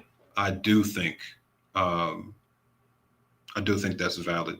Fandom and standom does tilt into cults because it's a cult of personality, right? There's parasocial relationships that happen to me on YouTube. I could show y'all screenshots of people hitting on me very inappropriately in my comment section. Like, not no normal, like, oh, you're cute, like weird. Like, I'm wondering if you're about to become a stalker type shit. So we have to address that for what it is. There is a line beyond which you need to stop being focused on a specific person. I'm very, very against celeb worship as a whole. I don't want y'all looking up to me like that. If you look up to me as a role model, I consider it an honor, but that's not what I'm here for. I only got in front of the camera because nobody was watching my shit until I got in front of the camera. Like, that's the only reason that this happened in the first place. And I just use myself as a vessel to get the message out. I'm trying to educate and trying to spread information. And if it has to be entertaining and if I have to be funny while doing it, then so be it. But I need people to hear me, hear what I'm saying, and digest it and apply it to their lives, hopefully. All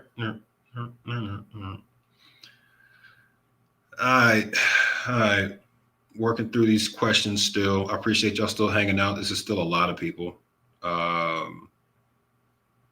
Some of these questions I can't get to because I'm not up on the subject they talk about, like creep. Like, I don't know what creep tapes are. I don't know what you're talking about, but thank you for putting that on my radar. Like I'll look it up and find out what you're talking about.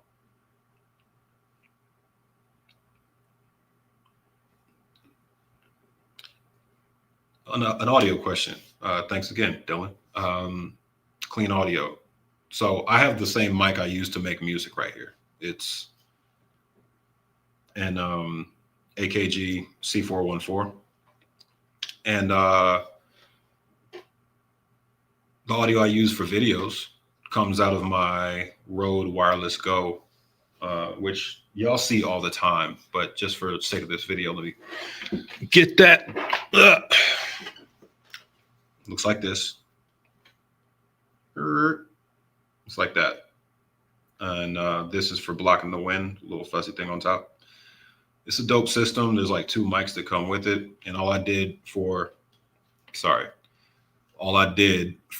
my videos is put it inside like a mic, a handheld mic, and then had a custom designed label on the outside that says Deep Dives. So this has been in my mic since episode 3 of Deep Dives. And I've been holding it for some of my non-deep dive videos. So I just talk to it like this. But I highly recommend that system. The DJI system is popular too. They're smaller in profile, a little slimmer. So I recommend those as well. I've used them on projects with other people. And I just funnel it into an audio interface. My audio interface is ancient. I use a Focusrite, like the 2i2. It's ancient. So you can do better than me, honestly. Are you still making music? No, I have some unreleased songs that I am super proud of, like bangers. Like, a song is dope when you made it years ago and you still play it and you're like, yes, sir. Like, yes, sir. Like, these are the best songs I've ever made in my life. I teased them a couple of times on just random videos, either the instrumental or just a section of it in one part. But I have two songs. I have 2 songs that are unreleased that are like album quality, like album single quality. And I've been sitting on them because I switched to YouTube after making those songs and I never put them out. So I keep telling myself, now that I have a channel dedicated to my music, eventually I'll find a way to funnel people over there. But I think it's just like, I think you just need to make, I'm very much a perfectionist. So I'm going to make something that feels like immersive. And it's like a music video, but not a traditional music video. I'm a storyteller. So I'm going to make a narrative kind of project and use that to introduce my songs. So I need the bandwidth and the time to be able to execute that. And then I'll be back to it. But there's pieces of it I miss. I don't want to be like a touring musician anymore. That much I'll tell y'all. I don't want to do that like that. I did shows for a while. I did a couple festivals. I landed some placements on TV shows and stuff like that. But being a musician was really hard. I wanted to quit all the time. It was so exhausting. I did so many jobs at once. At least YouTube, I get appreciated like for all the work I do, what I'm saying? Making my thumbnails and editing and writing the scripts and shooting and doing the captions. I customize my captions word by word for y'all. Like, there's so many things I do that you'll never see. And it takes forever for me to get every one of these videos done, especially the long ones. So yeah, long story short, I'm not currently making music, but I got some unreleased stuff. I need to put these donors on the screen. Thank you for the support. I'm sorry that took so long. Screwface Jean official or Screwface Jean, probably Jean because I see the picture. I appreciate the support. Thank you. If I miss your question, there's a lot. So I apologize.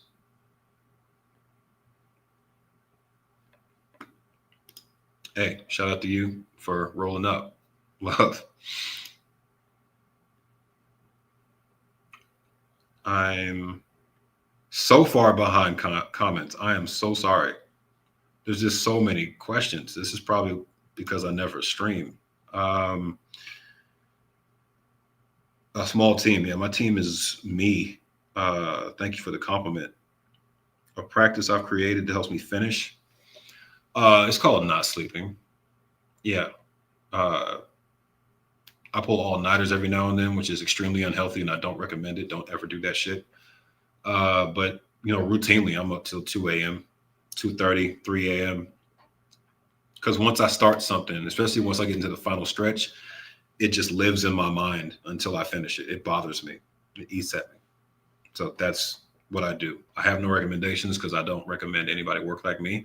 But I think now that I've quit my job, which is the headline in this video, now that I've quit my job, I get to rededicate all that lost time to what I care about doing the most. So expect my output to pick up. Expect y'all won't see this, but healthier time management habits. That's incoming.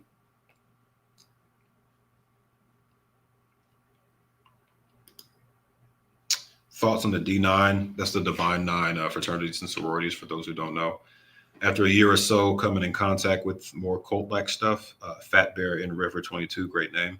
Your piece on hazing was the first video I watched from you. That's a hell of an intro. I appreciate you watching it and asking this question. I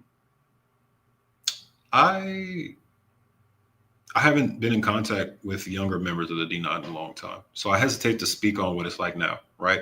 My perspective is from things that happened over a decade ago. And I think it can be dangerous to talk on the whole organization when it's been a long time since you've made contact with them or been steeped in their kind of like practices and whatnot.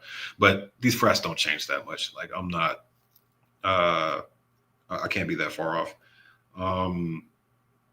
But I think getting into contact with cult-like stuff and cult-ish groups, it's eye-opening. I put a shot of Omega Psi Phi Fraternity Incorporated in my most recent video next to the Hebrew Israelites of IUIC. They stole their colors. I mean, there's no other way to say it. They stole their colors. Omega Psi Phi was founded in 1911. IUIC is founded in like 2003. If I got one of those years wrong, forgive me. But I put them on screen. I'm pretty sure those two are right. But like, come on, y'all are stealing Judaism practices without admitting that you're stealing it while hating Jews. You're stealing the colors of Black Greek fraternities that you claim to hate. Like, pick a side. And don't tell me it's a coincidence. If one of y'all comes in here telling me the color thing is a coincidence, I swear to God.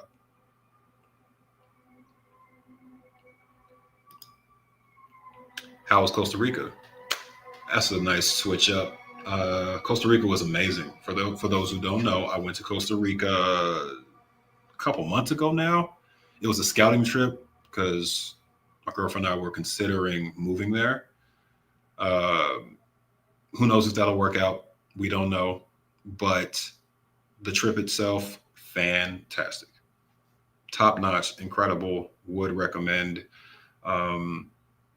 It's just like, it's tropical, right? So you're on the equator and the weather is always perfect. And the people are so kind. I was doing like a speed run of Spanish leading up to it to make sure that I was at least proficient enough to struggle through conversations. And they were so kind and so patient. And the culture there is just so much more laid back.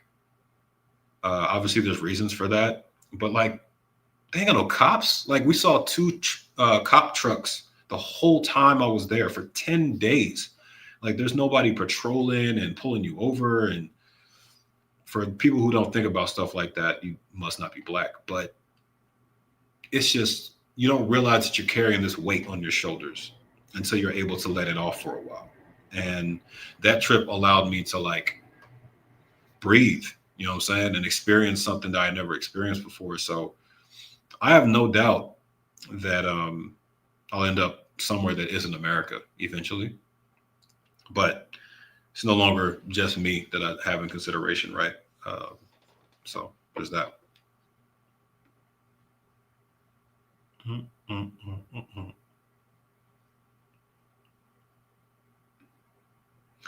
Thanks for the consideration.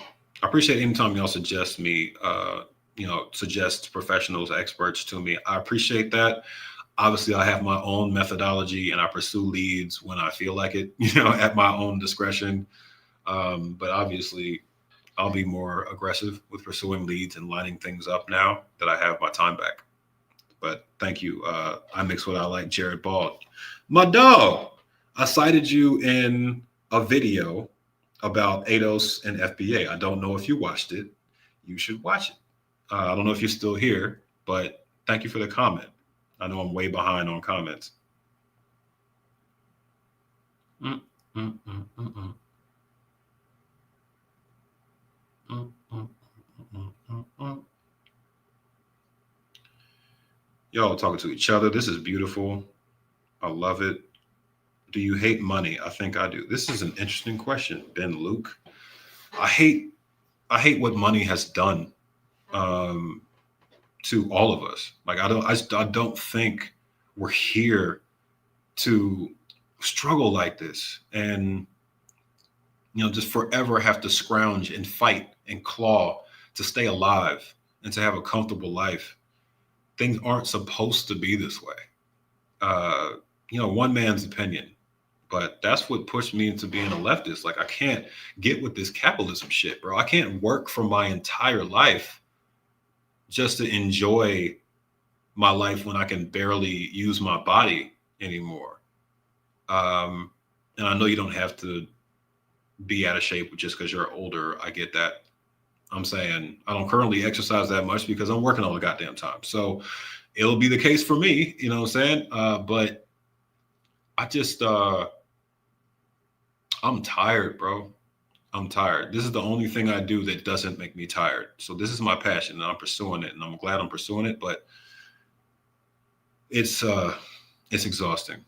And it's so much more exhausting for people with less privilege than me, less resources than me, who come from tougher backgrounds and who are actively being oppressed by this government, by this society. It's even harder for them.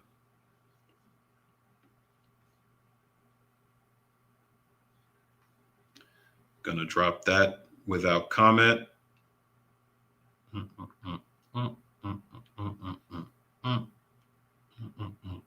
Thank you, Magic User. I really appreciate the support. Much, much love.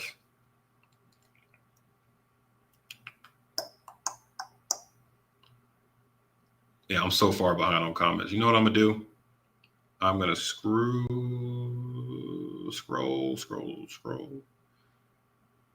I'm not skipping anybody, but if anybody's actually here that left a comment earlier, maybe you might have to repeat. There's just so many comments. I'll try my best, I promise.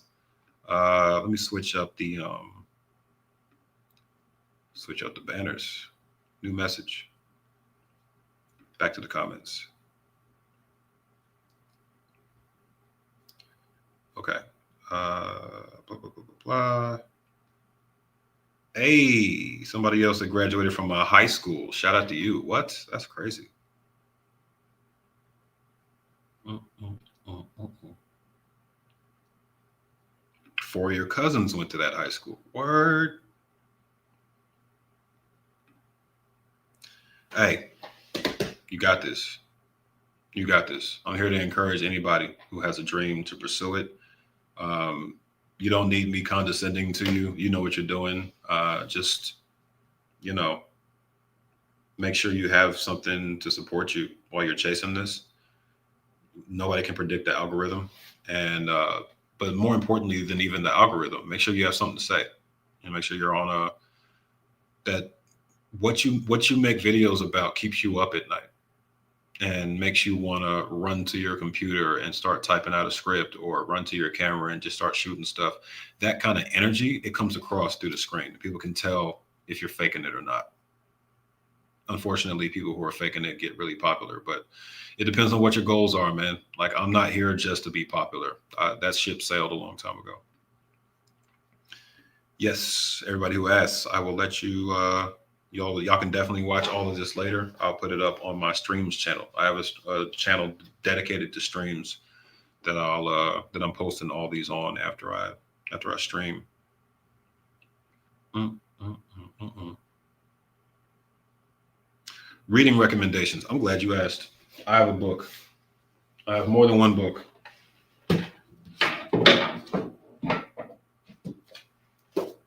Multiple books. King of Capital. I know it's backwards because I'm on camera, but King of Capital. It's by David Carey, David, David, Carey, and John E. Morris.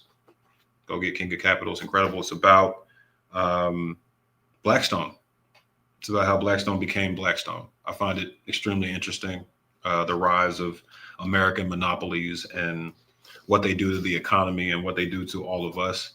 And y'all need to know. You're like, we just need to know. We need to be informed. I picked this up in passing. Martin Luther King's "Why We Can't Wait."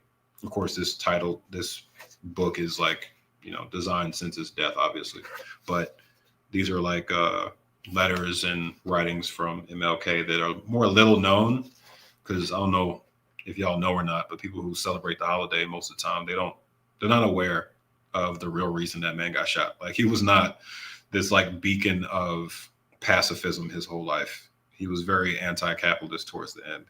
That's why they got him the fuck out of here, among other things. There's another book. Let me just a second. This is important.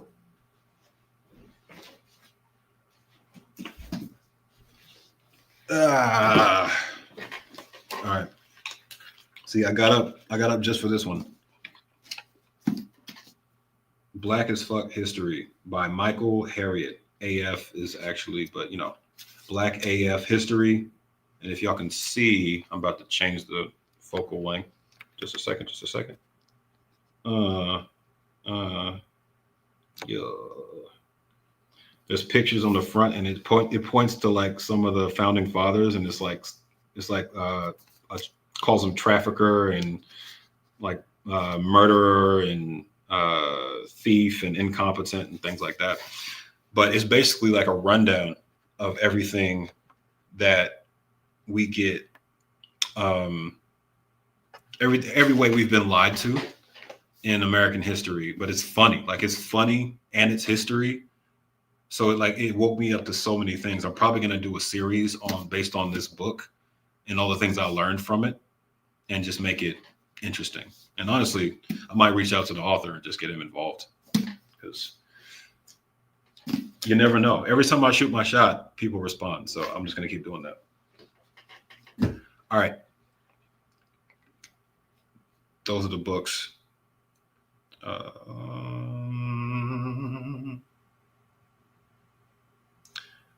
Yes, to everybody who has said goodbye since I've been scrolling down these comments. Peace, love y'all. Thank y'all for joining.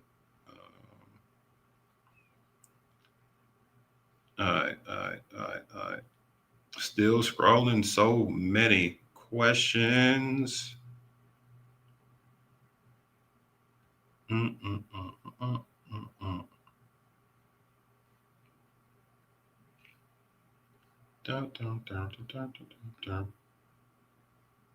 Thank you, Nanek, Nnek 18, Nanek 18. Thank you so much for the support. I really appreciate you. Thank you for stopping by. By Angel Noteworthy, used to, don't anymore. All me. That's why it takes so long, but hopefully it's worth the wait. I have no plans to do anything. The fraternity is not the top of my mind anymore. But if there's some outreach of some sort, and they think that would be genuinely beneficial, maybe. I think I did what needed to be done by making my video. I think everybody has a part to play in how they advocate and how they get their message out, right? And in my case, my part to play is to speak up and to use my skills to get the message out in a way that people will listen to and watch and help them steer clear of decisions that they don't need to make and mistakes that they don't need to make. And I'm not saying joining fraternities as a whole is this terrible thing.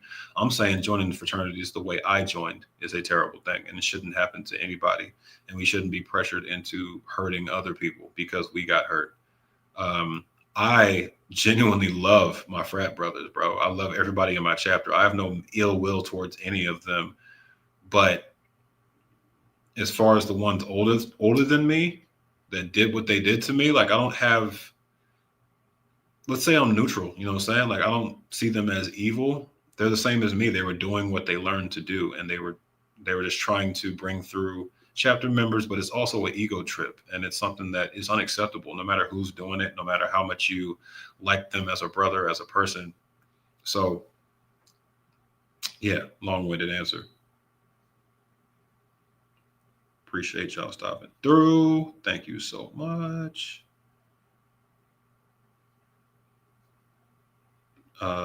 Yes, 100%. I'm going to be moving at some point. I've been here a long time. Went to college here in '08. And besides a short stint in Tulsa, Oklahoma, I I had to leave. And then I came back. And I've been here ever since. So I've been here a long time. Longest I've ever been in one place in my life. And it's time. Um, Darren Belazada. I've never known how to say that last name, but it's beautiful. Shout out to your name. Um, Thank you for letting me know that I inspire you. I consider that an honor and a privilege and a responsibility, and I'll continue to do so. Um, and shout out to you making finance and tax content. Technically, I started making finance content, so I was just educating people about scams, and to me, that's an important side of it, right?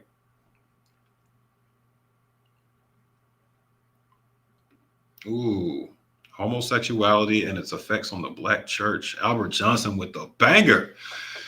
Yo, effects on the black church. That sounds backwards. I would say, if anything, the black church has an effect on homosexual people. Um, but, obviously those two subjects intertwine quite a bit. And then maybe there is something that I need to touch on there. But I do consider myself an advocate of the queer community, in case the asker of that question was not clear on that. I'm an ally. I've talked about what I use to film. I can't repeat that answer, Darren, but only because there's so many questions here. But I need to. I gotta keep flowing so we can address the rest of the patient people. Um, I probably could have told you in the time I was talking just now. It's a Black Magic Pocket Cinema Camera 6K Pro. Again, it's a mouthful. Quakeway 6260, sorry. It's a Wonderful Life. Thank you for the suggestion. I appreciate that. And the donation. Appreciate the support. Uh, uh, uh, uh, uh. I'm gonna review these comments later because y'all are popping off, bro. I really appreciate the activity, to be honest.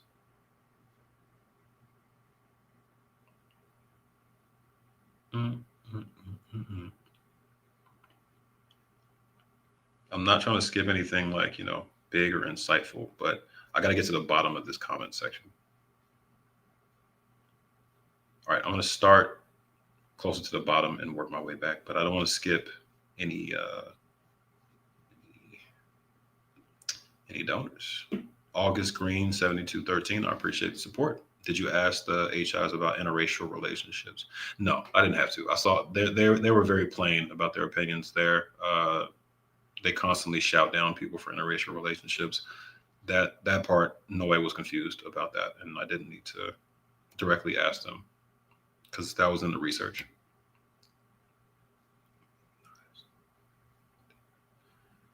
La, la, la, la, la.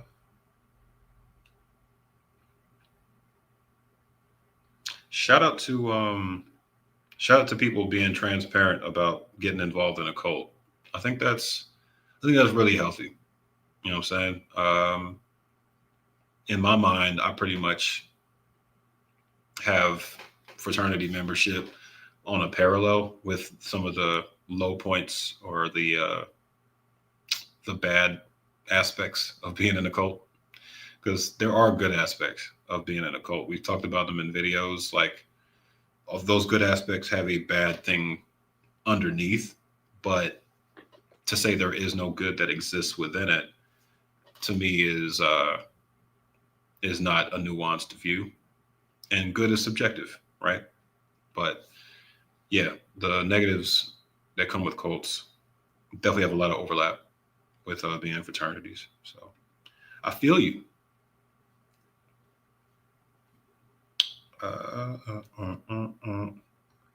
No, hacked by blah. You've been here before. I appreciate you supporting and appreciate your comments. I do not support AI in any form. I had to use it in my day job that I just left, and I just the environmental impact, the fact that they're replacing short form content creators right now using AI, like people I know who have a job on social media and are there to spread useful information. I'm not even talking about people who are doing dances on TikTok. They're trying to replace them with these 15 to 30-second videos of fake people. I don't know if y'all seen it before. It's wild. Fake people. And they look real. Like, AI has gotten really, really good. I don't know if y'all are aware, but they look real. And it's just unethical. Like, every piece of it is unethical. There's massive swaths of layoffs due to AI. And I think it's a slippery slope. It's obviously a bubble that's going to pop at some point. And I think it's a very dangerous thing to get over leveraged in AI. Personal opinion.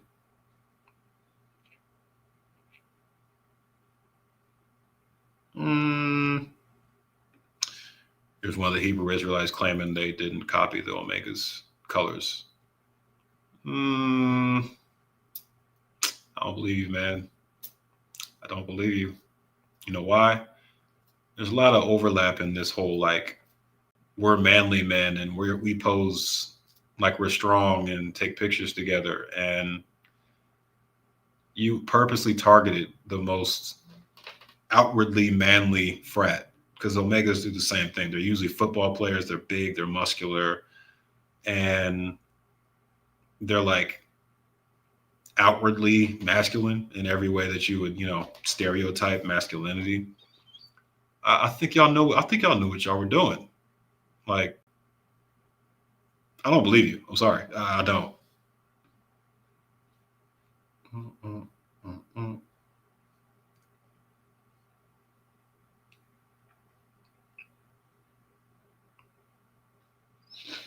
My undergrad degree is in marketing, LPM 100. Thank you for the question. I appreciate it.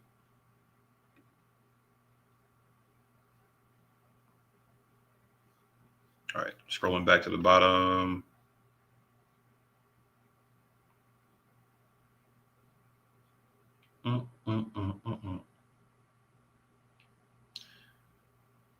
Yes, recent comments. That's what's up.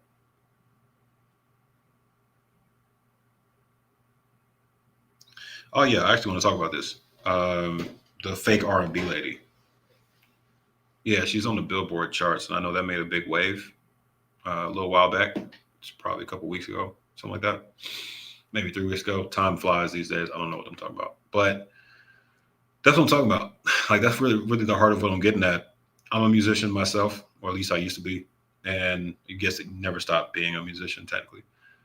And now I talk about controversial people in groups, so I don't know how I got here. But now that I'm here, I think trying to replace artists, which is how AI started to make waves in the last couple of years, that is just that's terrible, man. That's terrible. Like, it's one of the last places we go to enjoy ourselves and to let loose and to feel like we're human again, and to come in and just like try to remove what they do for society. That's fucked up, man. That's really messed up. Mm, mm, mm, mm, mm. Serious question. What's my favorite video game? I'm gonna age myself here. I'm gonna date myself hard. Uh, my favorite game is Crash Bandicoot. Definitely. But there's some runner-ups. NBA Street Volume 2, NBA Live 2003. I have it right here. I have a PlayStation 2 right here, by the way. Live '03. Jason Kidd on the cover. This game is fantastic. I still play the old consoles, man. I'm not saying the new consoles aren't dope. Like I got lost in Spider-Man PS4 and the Arkham series. Those games are fucking amazing. Like mind blown. I like Ratchet and Clank. Like I'm very big into one player adventure games, like with the open world.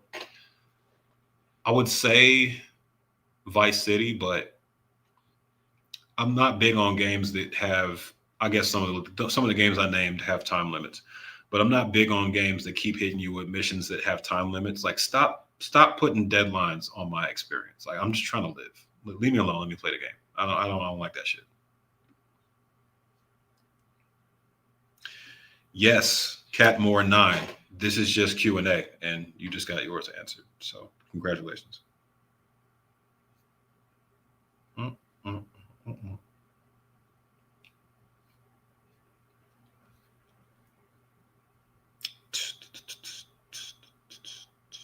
Hey, people comment. Yes, I'm a millennial for real. Yes, I am. Mortal Kombat, my dog. Yes, sir. Yes, sir. I was I mean, I like Mortal Kombat. That's an older game, but Tekken was my Tekken Tag Tournament specifically on PS2. That's my shit. Love it. And no, I'm not playing emulators. I got the games. Like I got the cartridges, bro. I don't know if that's what you were asking, but I got the games. Mm. Hey, congratulations to you, Adam Kate. I don't know if I was supposed to roll the R. Um, Congratulations to you. Non-serious question. I love non-serious questions. Keep them coming. Do you have pets? No. Uh, I'm very particular about my space. I'm pretty organized, and I wouldn't say I'm a neat freak. That's not a fair categorization, but I'm really organized, and I don't like not controlling my space. And the thing about pets, specifically dogs, is that they are the opposite of just letting you have things exist how you want them to exist.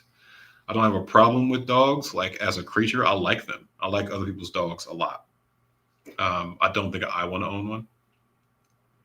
Um, I actually prefer cats. I know they have difficulties too, but they're all passive aggressive and temperamental, like a teenager. I actually enjoy that personally. I like how they like walk over when they want some attention and then they just walk away. Thank you for the love. I've been trying. I've been trying. Not everything is a hit. And obviously, a hit is a subjective thing that modulates as you become a quote unquote bigger creator and whatnot. But I know I'm trying. I know I'm trying my best to make the best videos I can. And sometimes people watch, sometimes they don't. But I just really appreciate the opportunity to put my thoughts out there and to show the world my work and to be appreciated for it is kind of the gravy on top. Like I've been making art for so long. I made so many things that so many people ignored and didn't like and hated on. And I think it creates a chip on your shoulder. So that's probably why I'm still going. I still feel like I have something to prove, and that the world hasn't seen me yet, or that I haven't reached my best self. Uh, and I don't know if I'll ever fully get rid of that.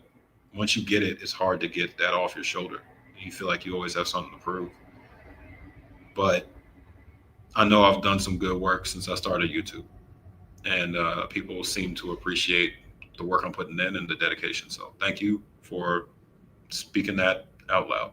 I really appreciate that love.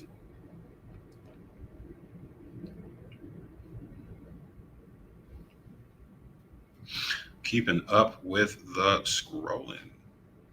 Pet rats is a big no. Hell no. I mean, mice are cute, but I'm not. No,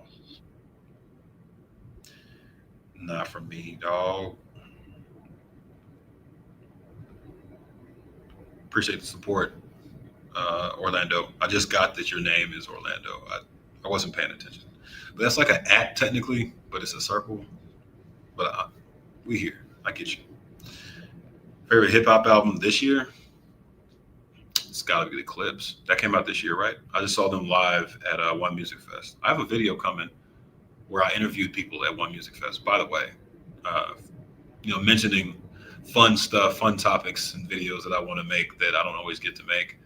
I got invited to interview a bunch of people at One Music Fest, like creators and just random people about the culture. So I wasn't like talking about nothing. I was there asking deep questions, surrounded by like festival noise and whatnot. It's actually pretty dope, but I don't have the clearance to release that one yet. So I'll let y'all know when the time comes, or rather, you'll just see it when the time comes. And yes, thank you for remembering the mixtape. It came with a soundtrack in the game container. Like, and the soundtrack was crazy. I don't know if y'all go back and type in the NBA Live 2003 soundtrack on YouTube after watching this, bro. Whole lineup bangers, R&B, rap bangers. Like easily one of the best soundtracks of any basketball video game. After I'd say it gives NBA Live. I would say it gives NBA Street Volume 2 a run for its money. Like that's how good it is. It's incredible. Thank you for letting me know and confirming that Clips came out this year. I really appreciate that, guys. I won't be paying attention, but every now and then I catch some shit. You know, what my favorite artist is right now, Dijon. Dijon, like the mustard. Singer. A lot of people compare him to like New Age Prince or something like that, but he's a very much an instrumentalist musician, like MKG too. MK dot GGGEE. They come as a package. I think they collab and stuff. But those two are making some genre bending, incredible music. They're just singers. They're guitarists. I think one of them. I think MKG is a guitarist. His name is Mike. I think Dijon. He's more of a singer and beat machine and like instrumentalist. Maybe he plays guitar. I haven't seen him, but I'm sure he does. They're both immensely talented, and they're both making some like next level shit. Like it's hard to even categorize them in one genre. So shout out to the kids, man. I say kids because they're both definitely younger than me. But shout out to the younger generation of musicians that are just pushing boundaries and shit. I'm trying to represent that in my lane on YouTube by pushing the envelope on what journalism can be. And it doesn't always have to be boring. It doesn't have to be the same way everybody else is doing it. I can still incorporate my slang and my culture and the things I like into real journalism and talk about things that people care about that impact them every day. I think you can do all of it, and gotta prove me wrong. I'm gonna keep trying. Top five dead or alive right now. Why does everybody like that question so much? That's such a difficult question because that changes every day. But my top two will never change. Rappers, Nas and Outkast. They made me want to rap in the first place. I heard Illmatic and it was over. I heard It Was Written and it was over. I heard Aquemini and it was over. It was just like, I have to do that. I have to do that. Stankonia, I have to do that. Um, back when I got back when Dad bought the Stankonia album, they had the booklets in the albums back then. I don't know if they even make CDs anymore, but they had a booklet in the album that had all the lyrics to every Outcast song, like for Stankonia. They did the same thing for all their albums. For the Speaker Box Love Below, which we also had, they had a full booklet, all the words. I'm a big lyric guy. I was a lyricist when I was a rapper, so that's what I get drawn to. So those two are going to be on top of my list all the time. Um, I can't give you the next three. I'm not gonna lie. I can't. It changes so often. That's hard. I think there's a difference between people who they put on this list and people they actively listen to. Those are two different things. Because a lot of people throw out their top five list, and you go look at what they're listening to, and they haven't listened to that artist in years. And I don't think that's valid. I think you need to be real with yourself. And if I'm real with myself, I barely listen to rappers. I'm an R&B fan. If I could sing, I'll be doing that. Like, I love R&B. I have the craziest R&B playlist y'all have ever seen. I need to drop that in the chat actually, because I would be doing y'all a disservice if I didn't give y'all my R&B playlist. It is. I transferred all my playlists to YouTube, so uh, they're all accessible because fuck Spotify. And I even took my music off Spotify, so standing on business. But let me share this link with y'all real quick. At least I hope this works. Mm, mm, mm, mm, mm.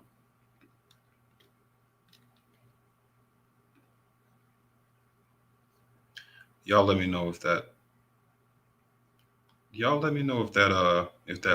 playlist works. It's called Everybody Sings in the Shower. I made it years and years ago. Uh, like, I made it a custom playlist, and I've been adding songs to it over and over and over again. And these are songs specifically since the 2000s, right? I have a whole separate playlist for 90s jams. This is just R&B since the 2000s, like literally since year 2000 forward. And every time I hear a new R&B banger that I love, or even something that's close to R&B, kind of blending the lines, it goes on that. If I want to hear it when I'm in the shower, if I want to sing to it when I'm alone in my apartment, it's going on that playlist, and it's super long. Like, it's days long at this point. Black Thought is on my list too. Thank you for mentioning him. I just saw him live at One Music Fest. He definitely gets a spot on my list, hands down. As far as talent goes, he has to always be competing for number one. He's just as good of a rapper as Nas. Um, I would say Black Thought is a better rapper than either member of Outkast, but better is subjective because it's art, man. Like, yeah, I don't think better is ever fair. Uh, I think they're obviously more out of the box creative artists than Black Thought is as a unit. Outkast I'm talking about. So better is always subjective. So I retract that. But as a lyricist, Black Thought has no peers. I don't know if y'all have seen that freestyle he did that was like forever long, but he doesn't have any peers. Larry Legend, thank you for the support. I really appreciate you being here and watching my work at all. I'm really trying to fight back against the bullshit happening in the country right now. So that's where all that came from.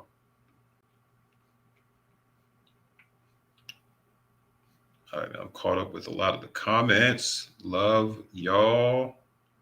I got to bounce soon. I don't know if this playlist works, but if it doesn't, I'll try again. It's just a video. Okay. Thank you for letting me know.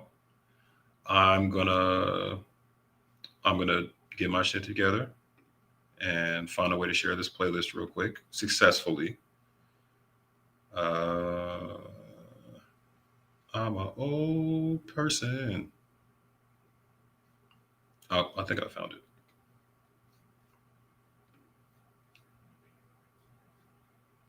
Oh, there we go. There we go. Found it. Gotcha. Hopefully that one works. Yeah, that song's the most recent one I added to the playlist. So that's why that came up for y'all. Apologies. Lupe's last EP was fire. I agree. It's pretty close to mine. And wait a minute. Wait a minute. Time out. If you're trying to say rap is not art, brother, my brother in, I guess I can't say Christ anymore. I'm not religious. Um, my brother in humanity. I did not put all that work into all the music I made for 10 years for you to come over here talking about it's not art. What do you make? Let's hear it. We'll leave it at that.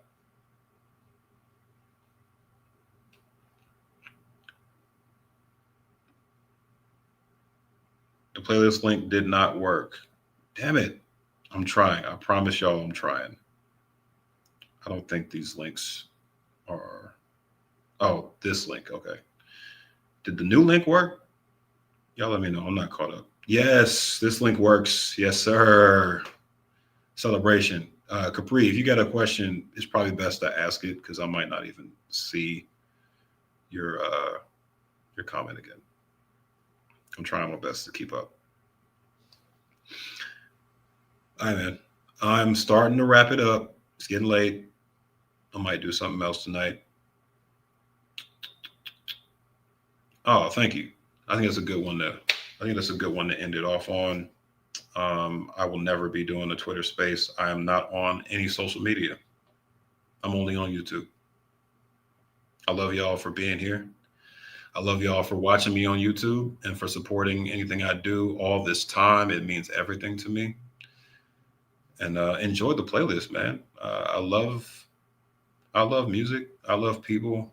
I love trying to I love trying to liberate people with things they may not have known that can change the way they see things. And that's what I'm going to continue to do. I'll also be on stream much more often. And I have a Twitch account. I just never used it. So I'll figure out the balance in these two things and how to do it in a way that I'm comfortable with. But hopefully this is fine and this works for y'all. I'm gonna feed myself. And yeah, about to be out of here. Peace and love. Thank y'all for watching the video, and we'll talk soon. This will be up for replay on my Cam James Streams channel. I think that's it. Peace.